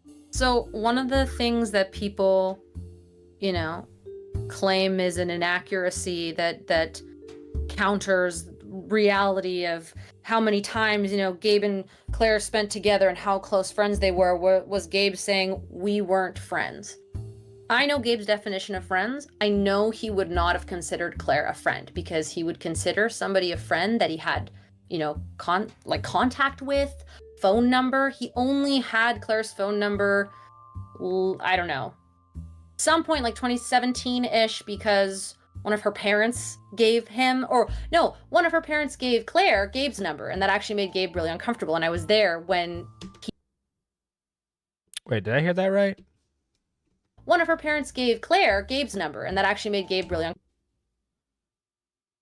I would assume it would have to be the mom, because it seems like the dad's very anti-Gabe. Or like, was the dad cool with Gabe at the time? And then he married his daughter. It was that how, like, what's the age gap between Griffin and his wife? Like, how big is the age gap? It's like a 10-year difference. If she's a legal adult and she decides to marry him, like that's her decision. Uncomfortable. And I was there when he first received a text from her and he was like, oh God, why did they give Claire my number? I don't want her to have my number. There were other people are in the room too, so I'm not even the only one. I assume this is a voice actor. We've calculated it specifically. They only spent 6 to 7 times approximately together outside of conventions. And I think, 5 or so of those times were filmed. And there was only one instance during our entire childhood minority period where Gabe and Claire and I, just the 3 of us, were alone. And it's that one video of us going out into the woods. And I deleted it because I felt showing the dead raccoons was inappropriate. I deleted it like 8 years ago because I just thought it was kind of a gross video. It's literally the only instance. And these people somehow I don't even know how they found it. And they thought I deleted it because the comments were inappropriate. It was literally like a super popular video. I deleted it because I just thought it was gross. And I've deleted, I don't know, I unlisted a bunch of videos a long time ago because I was just like, I don't know, we're just kind of like being immature. Like, I didn't like showing a pile of 5 dead raccoons on my channel. That just wasn't professional. I was focusing on my music. So I unlisted a bunch of those videos I just thought weren't really, I wouldn't want people to go back and see now just for my own sake. Oh, she's Not like because... she's a YouTuber who knows Griffin? Not because the comments were inappropriate of, Gabe's taking 2 young girls out in the woods. We were there for probably an hour and it's 5 minutes away from my house. And both of our sets of parents would have approved it. And literally every other time Claire and Gabe would have ever seen each other when Claire was a minor, parents and many other adults would have been around. Every single time. That's the one video, and they used that one single video that I even deleted and they somehow found, I don't know how, as proof that they spent time alone. It's completely untrue. Completely untrue. Now, to some of you, this might feel like new information, or flies in the face of what you've been told previously, but there's 2 things I'd like you to keep in mind. Firstly, that the people who are going after this group are really dumb. One of the questions that I had, actually, generally, is there's so much focus on Claire being married to Gabe, but these sort of, I don't know, rumors or the way people thought about the relationship started with you. So it's very interesting that So they thought Griffin was with her? Focused in on Claire. People, they seem to be going, well, we know this person, we care about this person, we want to save this person. And you, who were also involved, kind of get sidelined. And the fact that you don't really know them or have any interactions with them is almost a bit telling that... Oh, they're basically, they're strangers. Essentially, they're strangers. Yeah. I know nothing about them, they know nothing about us, Maybe Claire's interacted with the specific people a couple more times than me, it sounds. She has more specific memories, but it is interesting too, how many examples and stuff that people have sent me, screenshots where they mix us up too. It'll be some picture 10 years ago, or they think it's Gabe, but it's actually me with my short hair and Claire, just silly stuff that. Oh my god, that's fucking funny. Can't even tell us apart. It's hysterical. And secondly, until we reached out, no one has tried interviewing these 2 women, and what makes that particularly insane is not the level of incompetence on display, it's the fact that people like Amy New have direct lines to them, and never thought to ask. Since these new rumors have kicked up, we'll say in the last few years, or the campaign against Black Griffin started, have people tried to actually approach you for your opinion on this, or actually cared what you think? Because it appears with Claire's like, no, this isn't happening, that's not the way any of this occurred, you're wrong. And people have gone, well, of course she thinks that, she's a victim and protecting her husband, and now she's evil. Have you sort of experienced similar stuff, or have you just been sort of sidelined? And no one's ever asked us. If these people actually were concerned that we were taken advantage of as minors, they've never asked us. They claim to know us. They could have What do you think you have our phone number or email? Like, you know, we have peers in common, we have colleagues in common. You really that concerned about us? Like, it's insulting. We're 25-year-old adults, and frankly, they don't have any idea how young we had to become adults as well. So you want to treat us like fully, you know, professional people at the age of 13, paying taxes and like doing all this stuff, having full careers for already, you know, 5+ years.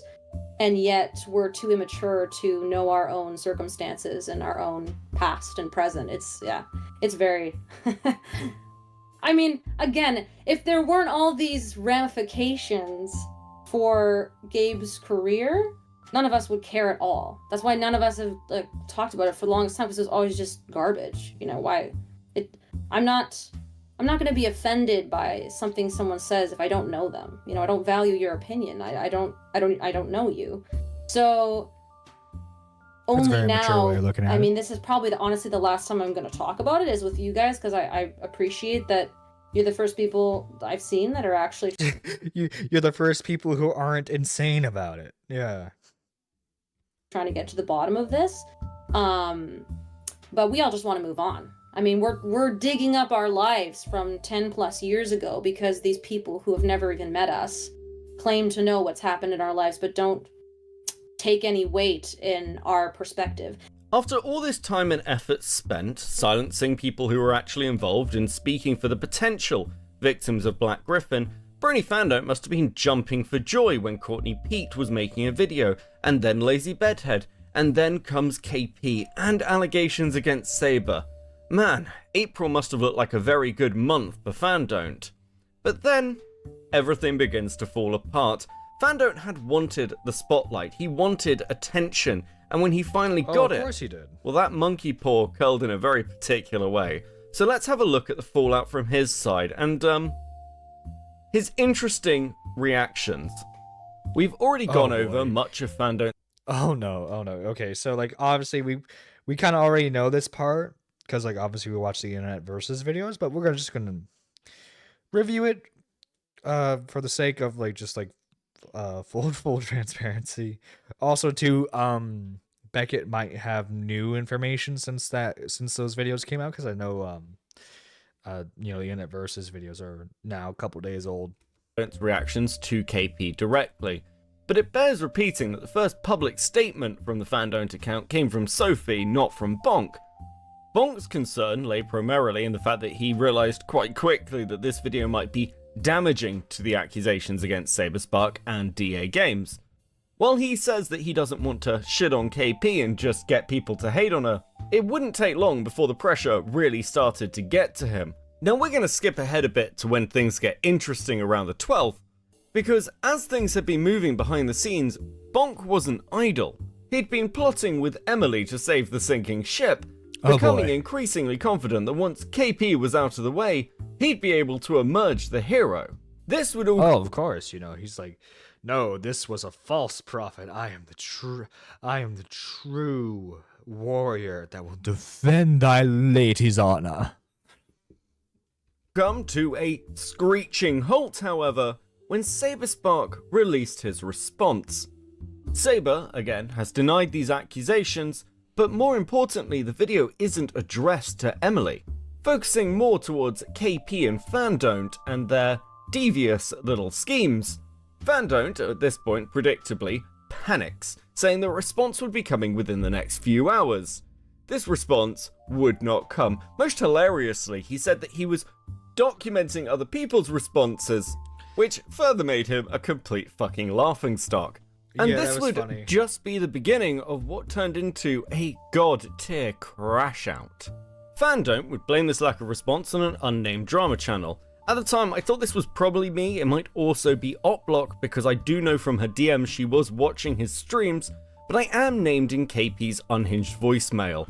I'd said to KP that we had very good evidence that it was Emmy, and she should talk to me or at least somebody at this point, given what was unfolding with the situation. Either way, fucking hilarious. Now, at time of recording, the Brony Fandom account is locked, which makes me very grateful for channels like Internet Versus, because this lack of a further statement from Emmy seems to have seriously messed with Fandont's plans. He'd begin wildly lashing out at everyone from KP to Lazy Bedhead, saying he didn't want to hand over power to people like Otblock. When this didn't work, he basically... Oh, that's so fucking... we gotta be proud of Falgi. We gotta be proud of Falgi that he's getting under these people's skin. ...concedes defeat and moves to a Hail Mary play. Now, one thing you should know about Bonk is at the slightest pressure, this guy will say that he's going to end himself. So against the current insane tirade against him, this ramped up significantly, as he posted a link to a Twitch stream in which he's walking in the rain.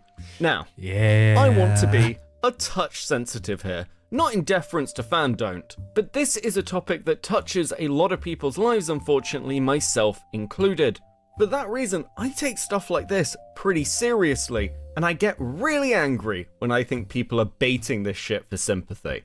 Rather, I'd like to focus on the actions of others because despite the shit that Bonk has pulled, there was almost universal concern for his well-being. Multiple people would phone wellness checks, giving out landmarks and identifying information to try and help the police track this guy down and stop him harming himself. Even Sophie would apparently do the right thing, taking access to the account away from Bonk and locking it. And this wasn't just from his friends. Angry Slug and Lyo both made serious efforts to try and protect this guy. The actual... Yeah, because like, obviously, this is a very, extremely serious thing. And, like, even if you disagree with, like, his dumb takes online, you know, that's no reason to have someone lose a life. I'm like, to be serious, this is very clearly, especially from like the tweets about like the characters that they're into and stuff, this is very clearly a very disturbed individual, and I honest to God, I hope and pray that they get the help that they desperately need, because yeah, this is really sad. The wellness check that did the trick apparently came from Baja, somebody who was friends with Bonk but had fallen out with him over his insane takes on pornography. And that's largely the last we've heard of Bonk for the moment. He's apparently in some kind of medical care, which, let's be honest, he desperately needs. But before finishing up with this freak, again, I'd like you to hear Claire's thoughts on the guy who's been harassing her for years. I think it also moves us quite nicely onto Fandont, actually. Yeah, I was just about to say. Very interesting individual. He started off by being, and again, like, I have no problem answering people's questions if they're genuinely asking me a question. Or if they start, which he did, by saying, this is a situation I'm bringing to light. Claire has been groomed by Black Griffin, also known as Gabriel Brown, and everybody should know about it. And he proceeded with this whole long thread, and I read it, and I was like, oh, this is hilarious. Like, surely people are not, you know, gonna bite on this. And then I saw that, like, enough people were that it started to kind of annoy me. And I was like, what the heck? So I was like, listen, this guy's like, clearly he's been in the My Little Pony fandom for a long time. He definitely knows who I am. And so I feel like I should, you know, kind of make communication with him. And I did. And I said, hey, man, like, basically this is, you know, I appreciate the sentiment. I'm okay. Don't slander my husband, please. What you think is happening is not happening. It didn't happen. And it certainly didn't happen with Michelle either. So could you just, you know, go ahead and you know, problem solved. You don't have to be a hero. I don't need saving, and Michelle doesn't need saving. We're good. None of this happened. I was not groomed, you know. And he just turned immediately and became extremely defensive and didn't care what I had to say after that point, because at that point I had spoken up against what he was saying, and he was not going to have that. This is of course, and like you also like you shattered his reality for him too. You know, because I'm sure prior to this point he thought very highly of you, but the fact that you were going against him in that moment, oh my god, I can only imagine the thoughts that were going on in that guy's head. He's not somebody who is worried for me. And once I say something on the matter, and this is why it's so annoying when people are like, this person needs to make a statement, this person needs to make a statement. I'm like, why? Because it depends who it's for. If we're talking about people who are my fans know that I'm chilling. My fans follow me on Instagram. I'm just a chill voice actress. I'm just a chill guy. Just a chill guy. Instagram and Twitter or whatever, and see that I'm very happy in my life and my relationship, and I'm fine. And he, I think, got, he was observing this on his other accounts, and me, by this I mean me and Gabe like dating. When we had come out and announced that we were dating, we were worried about that because we know that there are some people in this fandom who are, a little bit loony, for lack of better terminology. And those people are, will spread stuff about you. And that was something that we were like, let's pick our moment, basically. But eventually we were like, you know what? Who cares? Like, I am very happy in this relationship. And Gabe was like, I'm very happy in this relationship. We had kind of talked about it, and we're like, yeah, I feel like we can kind of let our followings know. And we have a shared following, but we also have separate following. And it's kind of funny because it's like when you announce that you're like dating someone seriously, or like getting married, like you lose a bunch of followers. And for me, I wonder why. I wonder why you would lose a bunch of followers from that. I like, I had a lot of people who spoke out, and I got the vibe that they were kind of sad that I was off the market. And I'm like, okay, no offense, but like, as if you had a shot.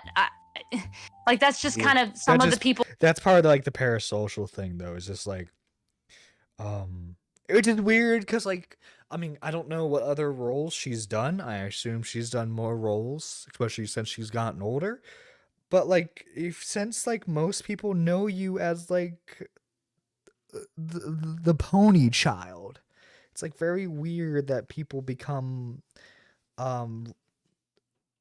romantically obsessed with you. Especially as you said, you took that role on when you were like 12, 13. And it's just, yeah, kind of sickening. I mean, in Griffin's instance, I assume like when he got popular that he was already an adult. It seems so. Like for him, it's not as weird, but specifically for his wife, it is just very weird.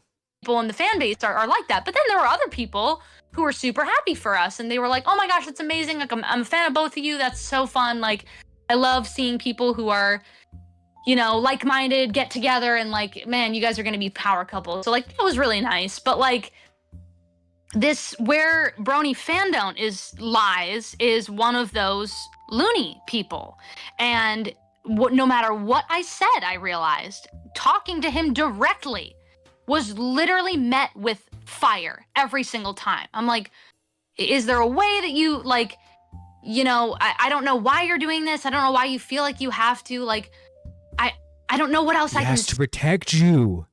He has to protect you from yourself. You don't understand. He has to protect you because you're his queen. That's psychologically how these people think. It's just like, no, I need to protect you. I need to protect you, and you'll see me as the White Knight, and then you'll date me. Say to like alleviate your concerns. And then I started realizing, oh, these aren't concerns. This is now an attack. And then I had speculated actually for a while that this could have been my own dad, because my dad has done stuff like this before. The language was very similar. I had alluded to some, sassy remarks I made with Brony Fandom's this account. And I was just trying to kind of gauge the waters, and I'm like, yeah, I found out that it wasn't him, and I was like kind of relieved, but I also was kind of mad. That is so weird that like she is so used to her dad creating alt accounts on Twitter to fuck with her and her husband that she has to see if it's him.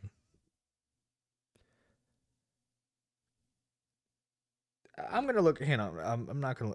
Do it on my computer just so that way for the flow. I'm gonna look on my phone. How old is the Canadian voice actor for Goku? Okay, James Corlett, Ian James Corlett, who I'm going to assume is her dad. Ocean Dub is 62 years old.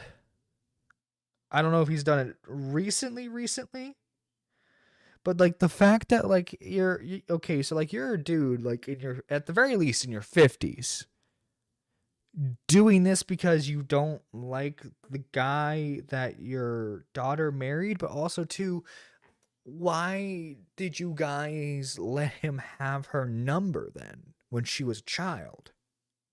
If you didn't like the guy, like obviously I'm not privy to like their family drama, nor do I want to be to clarify, but just based off the information that we have access to in this video, either him or his wife gave their daughter's number to this grown man.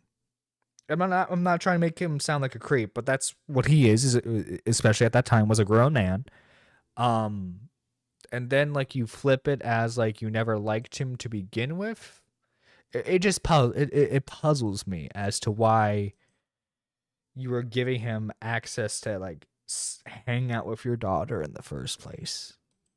Because I was like, well, dang, now we just have like another crazy person with the same kind of mentality, and they just want Gabe deplatformed. And I actually DM'd them, and I had a whole conversation with him where I was like, all right, like I'm gonna level with you, dude. Like I don't know what your goal is here or your game, but I'm fine, and I don't know like why you're so angry about this still. Like, and it seems like you're more angry the fact that I've come out and I've said like this is not true now. But the whole conversation, I mean, if you even can read it, he posted it like a believe all victims until they don't fit our narrative, right? Now, granted, okay, there are instances of like victims just because of the abuse that they've suffered, they do like develop a form of like Stockholm syndrome, but like unless I see like good evidence of like this guy just like fucking brainwashing her, or like if they get a divorce and like we find out how messy it is, you know, hopefully I'm not hoping for a divorce, by the way. I hope these guys live a long and happy life. But like unless we see evidence that like he was like heavily grooming her, it's just so weird to like insinuate that she had no agency throughout this entire thing. Like people realize that she said yes to the engagement, that she said yes during their wedding vows. You know, I don't know how fast the wedding was, but I imagine there was a period of time where she could have left at any moment, you know?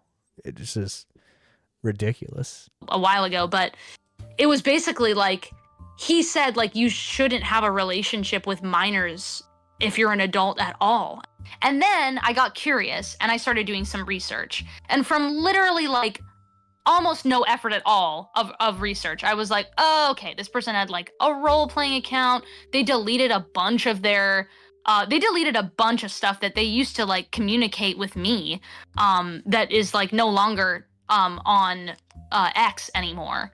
But they used to communicate with me. So I'm like, so what is it that you feel so guilty or bad about talking to minors? Not even adding the words sexually to this or inappropriate. Literally just, you cannot talk to minors. And so it was very creepy to me, quite honestly, that he started saying stuff like this. And the more that he was saying that, then I started looking into it and I was like, okay, the full It seemed okay. If you want my honest opinion, I think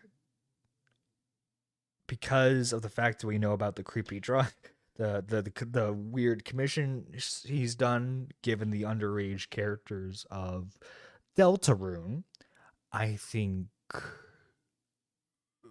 this guy might be working through some big stuff, let's put it that way. And he's kind of, at least this is, I'm not making this as a serious accusation. This is just idiot YouTuber armchair guessing. It seems like he has some projection issues, if you catch my drift. On thing, like, I'm sorry, if you're normalizing, I don't care what it is, if you're drawing a freaking cabinet and you're sexually attracted to a cabinet and you say that the cabinet is 4 years old, that's really creepy. I don't care what that thing is. If it is underage and it is being sexualized and you're buying or commissioning that as porn, that is...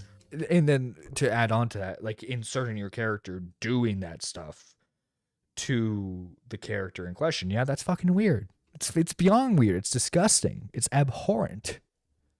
Predator behavior. And I think that he's totally projecting because I don't know. I know that I don't like just like throwing things around, especially because I know what it's like to have these words thrown at me and my own husband, but that's pretty pedophilic behavior. And it's normalizing, sexualizing young people and children, and it's disgusting. There's no loophole there. You don't get to defend why your thing is slightly different and not okay and not hurting people. Well, guess what, brony fan don't? You're hurting me. How about that? You're hurting me. Now you've hurt one person. So is that going to make you stop getting commissioned freaking underage cartoon porn? Probably not, because there's going to be something else that you're going to defend about it the next time. I'm sick of this. So sickening. This story is one of the weirdest things I have ever covered. When I began, I expected it to be a fairly simple tale about some girl who had a grudge against another content creator and was prepared to go to any lengths to ruin him. I did not expect to be having conversations with the voice actresses from My Little Pony and dealing with a conspiracy to ruin their lives that seemingly has been running for years now.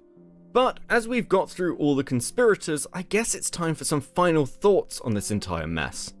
Firstly, let's return to KP. During my interviews with her, I said I didn't really know where I came down on whether this was malice or stupidity, and I actually don't know really if that's changed. I think it's probably decent quantities of both. One thing I will point out is KP has been very... I would say it's a lot of stupidity more so, with like irrational anger, you know what I mean? Coming with information, and does seem legitimately remorseful. Whether these are genuine feelings, a response to being thrown under the bus, or an attempt to avoid being sued into oblivion, I'll leave up to you. But what I've experienced with KP largely lines up with what other people have said to me about her. She is fairly lost and fairly clueless, turning up to our first conversation kind of baked. So it doesn't come as a surprise to me. Oh my god, that explains like the long pauses and stuff when it came to conversations. If you know you're gonna be asked serious questions in like in like an interview, why would you fucking get baked? Oh. When I came back to her to ask about Chris, she'd ask me this. Are you cool with me coming to process to you, like, in general? Like, I don't know. It just I don't want to look at anything that's going to trigger me, and then Lyle won't tell me anything because he's afraid he's going to trigger me. Yeah, that's fine. I mean, again, I want to be clear that I am making a video on you. So I think there's that separation. I'm no one's therapist. For those of you looking for some repercussions to hit KP, and I don't blame any of you for that position, this kind of thing is devastating to a channel. I'm really not sure how you actually come back from something like this. And to be honest, the real damage that's been done to her is she has basically burnt all her bridges with her old remaining friends. And my final thought on this really is that the only person who can judge KP fairly is Saberspark and how he feels about the shit she pulled. As a core point to this entire thing, if there is a lesson to be learned, it is about evidencing the claims we are making as creators. And I have actively avoided including claims that I couldn't in some way substantiate either with evidence or additional testimonies. I have now heard the other side of the allegations being made by Emily, but I have largely dodged around talking about them and her for a very simple reason. It is not fair to me or to you as an audience for me to be presenting takes that will clearly have been biased by what I now know. As long as Saber is off the record and I have been clear about this with him, I cannot use what he tells me, and to his credit, he wouldn't want me to.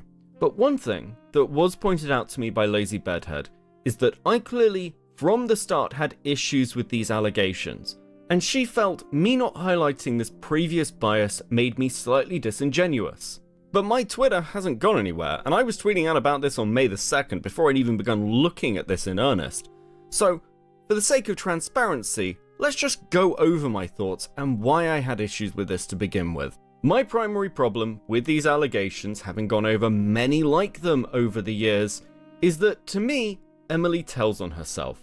My exact comments were, unless there is more, Saber is autistic and led her on, for like a year mind, talking about a relationship, which is shitty, but not cancel-worthy. Plus people are just glossing over the fact that this is seemingly multiple meetings and convos, which adds a lot of grey to this.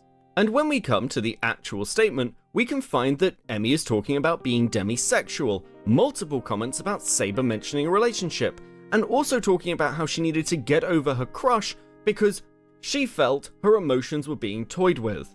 To me, and this is just my opinion, this statement reads far more like somebody who was pissed off and has been pissed off for years that the guy she liked decided not to date her. Yeah, that was something that crossed my mind during this. Was because, like, I mean, admittedly, it's like, because like according to the story, you know, he did the whole like handshake thing, right? And like my thing is like, well, like, okay, so like, let's say hypothetically, instead of doing the handshake thing, and instead of being like coy about wanting a relationship with this person, he instead was like, you know what, you're my girlfriend. Right? Like, how would things have gone then, you know? And I say this because my experience has been that people tell on themselves, often unable to omit their actual reasons for taking a particular course of action. This is, of course, me just explaining my biases and my tweets on this particular situation. We all undeniably have these biases, whether you are on the listen and believe all victims side or the evidence or it didn't happen side. Truthfully, most people are going to fall somewhere in the middle of that spectrum. The issue only really comes when people are trying to ruin each other's lives based on hearsay. And once again, hopefully for the final time now, I don't know the truth behind these allegations. Whether it is Saberspark or Black Griffin, nobody does, except for the people directly involved. I am also not unsympathetic if there are real victims and the well has been poisoned because the people who were handling those claims have been brutally discredited. In fact, you'll notice that I barely talk about the DA Games accusations, because from what I've seen of it, it might have some legs, and because KP's video is so bad, that particular well has yet to actually be poisoned because most people don't even realize that that's what her video was about. So if there is... Yeah, the Saberspark stuff was tacked on at the last minute. Is something there, I hope somebody competent looks into it. If you've enjoyed this content, please hit the buttons below the video. It does help the channel and I do appreciate it. Thanks to all our current subscribers and members, particularly those at molding level: Shelly May, Based Hoz, Sivance, Letters of Sky, Corvus Cabal, Rotting Brain, Dr. Zeus Hippo, Stationary Name, Hey It's Lizzie, and Star Sprinter. But before I go, I want to leave you with one thing, which is admittedly kind of just for me, because there is an absurdly famous brony clip which has lived rent-free in my head for years. However, as most of us are aware, there's a darker side to the fandom which we know. Oh my god, he's just like, they're a pedophile. There are pedophiles in the brony community. Oh my gosh, oh gosh. Okay. Boy, oh boy, that was an interesting video. Cool Anime Girls, I know you said this was like your third time watching someone else watch the video, and I obviously assume you watched it on your own when you had the time to. please, if you haven't already, go check out the video. It's actually really well done. And of course, all of Copenhagen's videos are pretty much well done. And if you enjoyed the reaction, make sure you hit that like button, subscribe, ring the bell for notifications. If you're feeling extra generous, become a member today for just 99 cents. Speaking of memberships, we gotta thank all the lovely members of the channel. First off, we gotta thank the main man himself, Pigeon Salad, for being a Super Nerd 3, aka the $9.99 tier. Super like Pigeon Salad, man. I know it's been a hot minute since you've been in chat, but I hope I hope you're watching the playbacks and everything. You are an awesome supporter, man. I can't thank you enough for everything you do for the channel.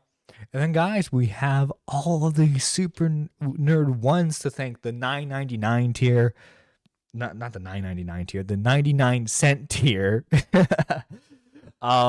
We have cool anime girls who just joined today. We have Wookie Z, Neon. We have Lady Nerd Artist. We have Nyx, GG Hearts, K Huck, and then hang on. It won't let me scroll. Weird. Let me scroll down. Daniel J and Annie is the point. Thank you guys so much for watching today's live stream. I will see you on the next one. Obviously we're gonna have a morning show Thursday. However, I am gonna try and see if I can stream like maybe a members only show sometime during the week. Just remember, guys, you are all awesome, and I appreciate all the support that you give the channel, because without you guys, we wouldn't have a show. We wouldn't have a show without you guys. And if you can't tell, I'm kind of rambling on, so that way I can get to the music for the ending of the stream. And you guys are all fucking awesome. If it will play, please play. Please play. There we go.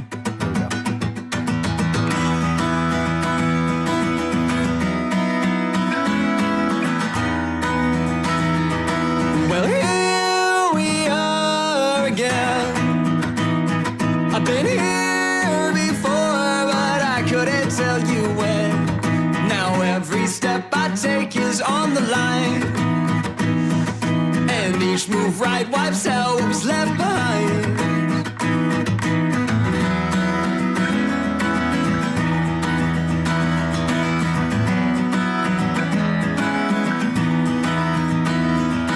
Well, here we are this time.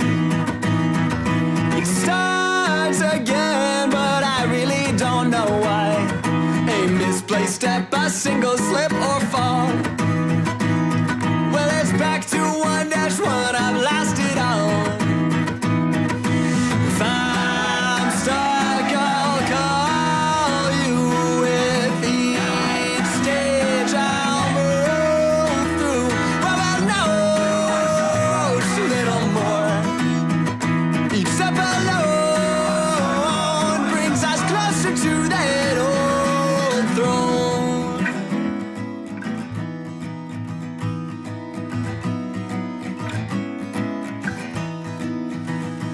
So now I'll set the pace. With such short time, yeah, I really must make haste. But I don't know what's ahead or what the ending will bring. Well, I just need to take a minute and then try again to take it the king. If I'm stuck, I'll call you. With each stage I'll move through. Well, I know just a little more. Each step alone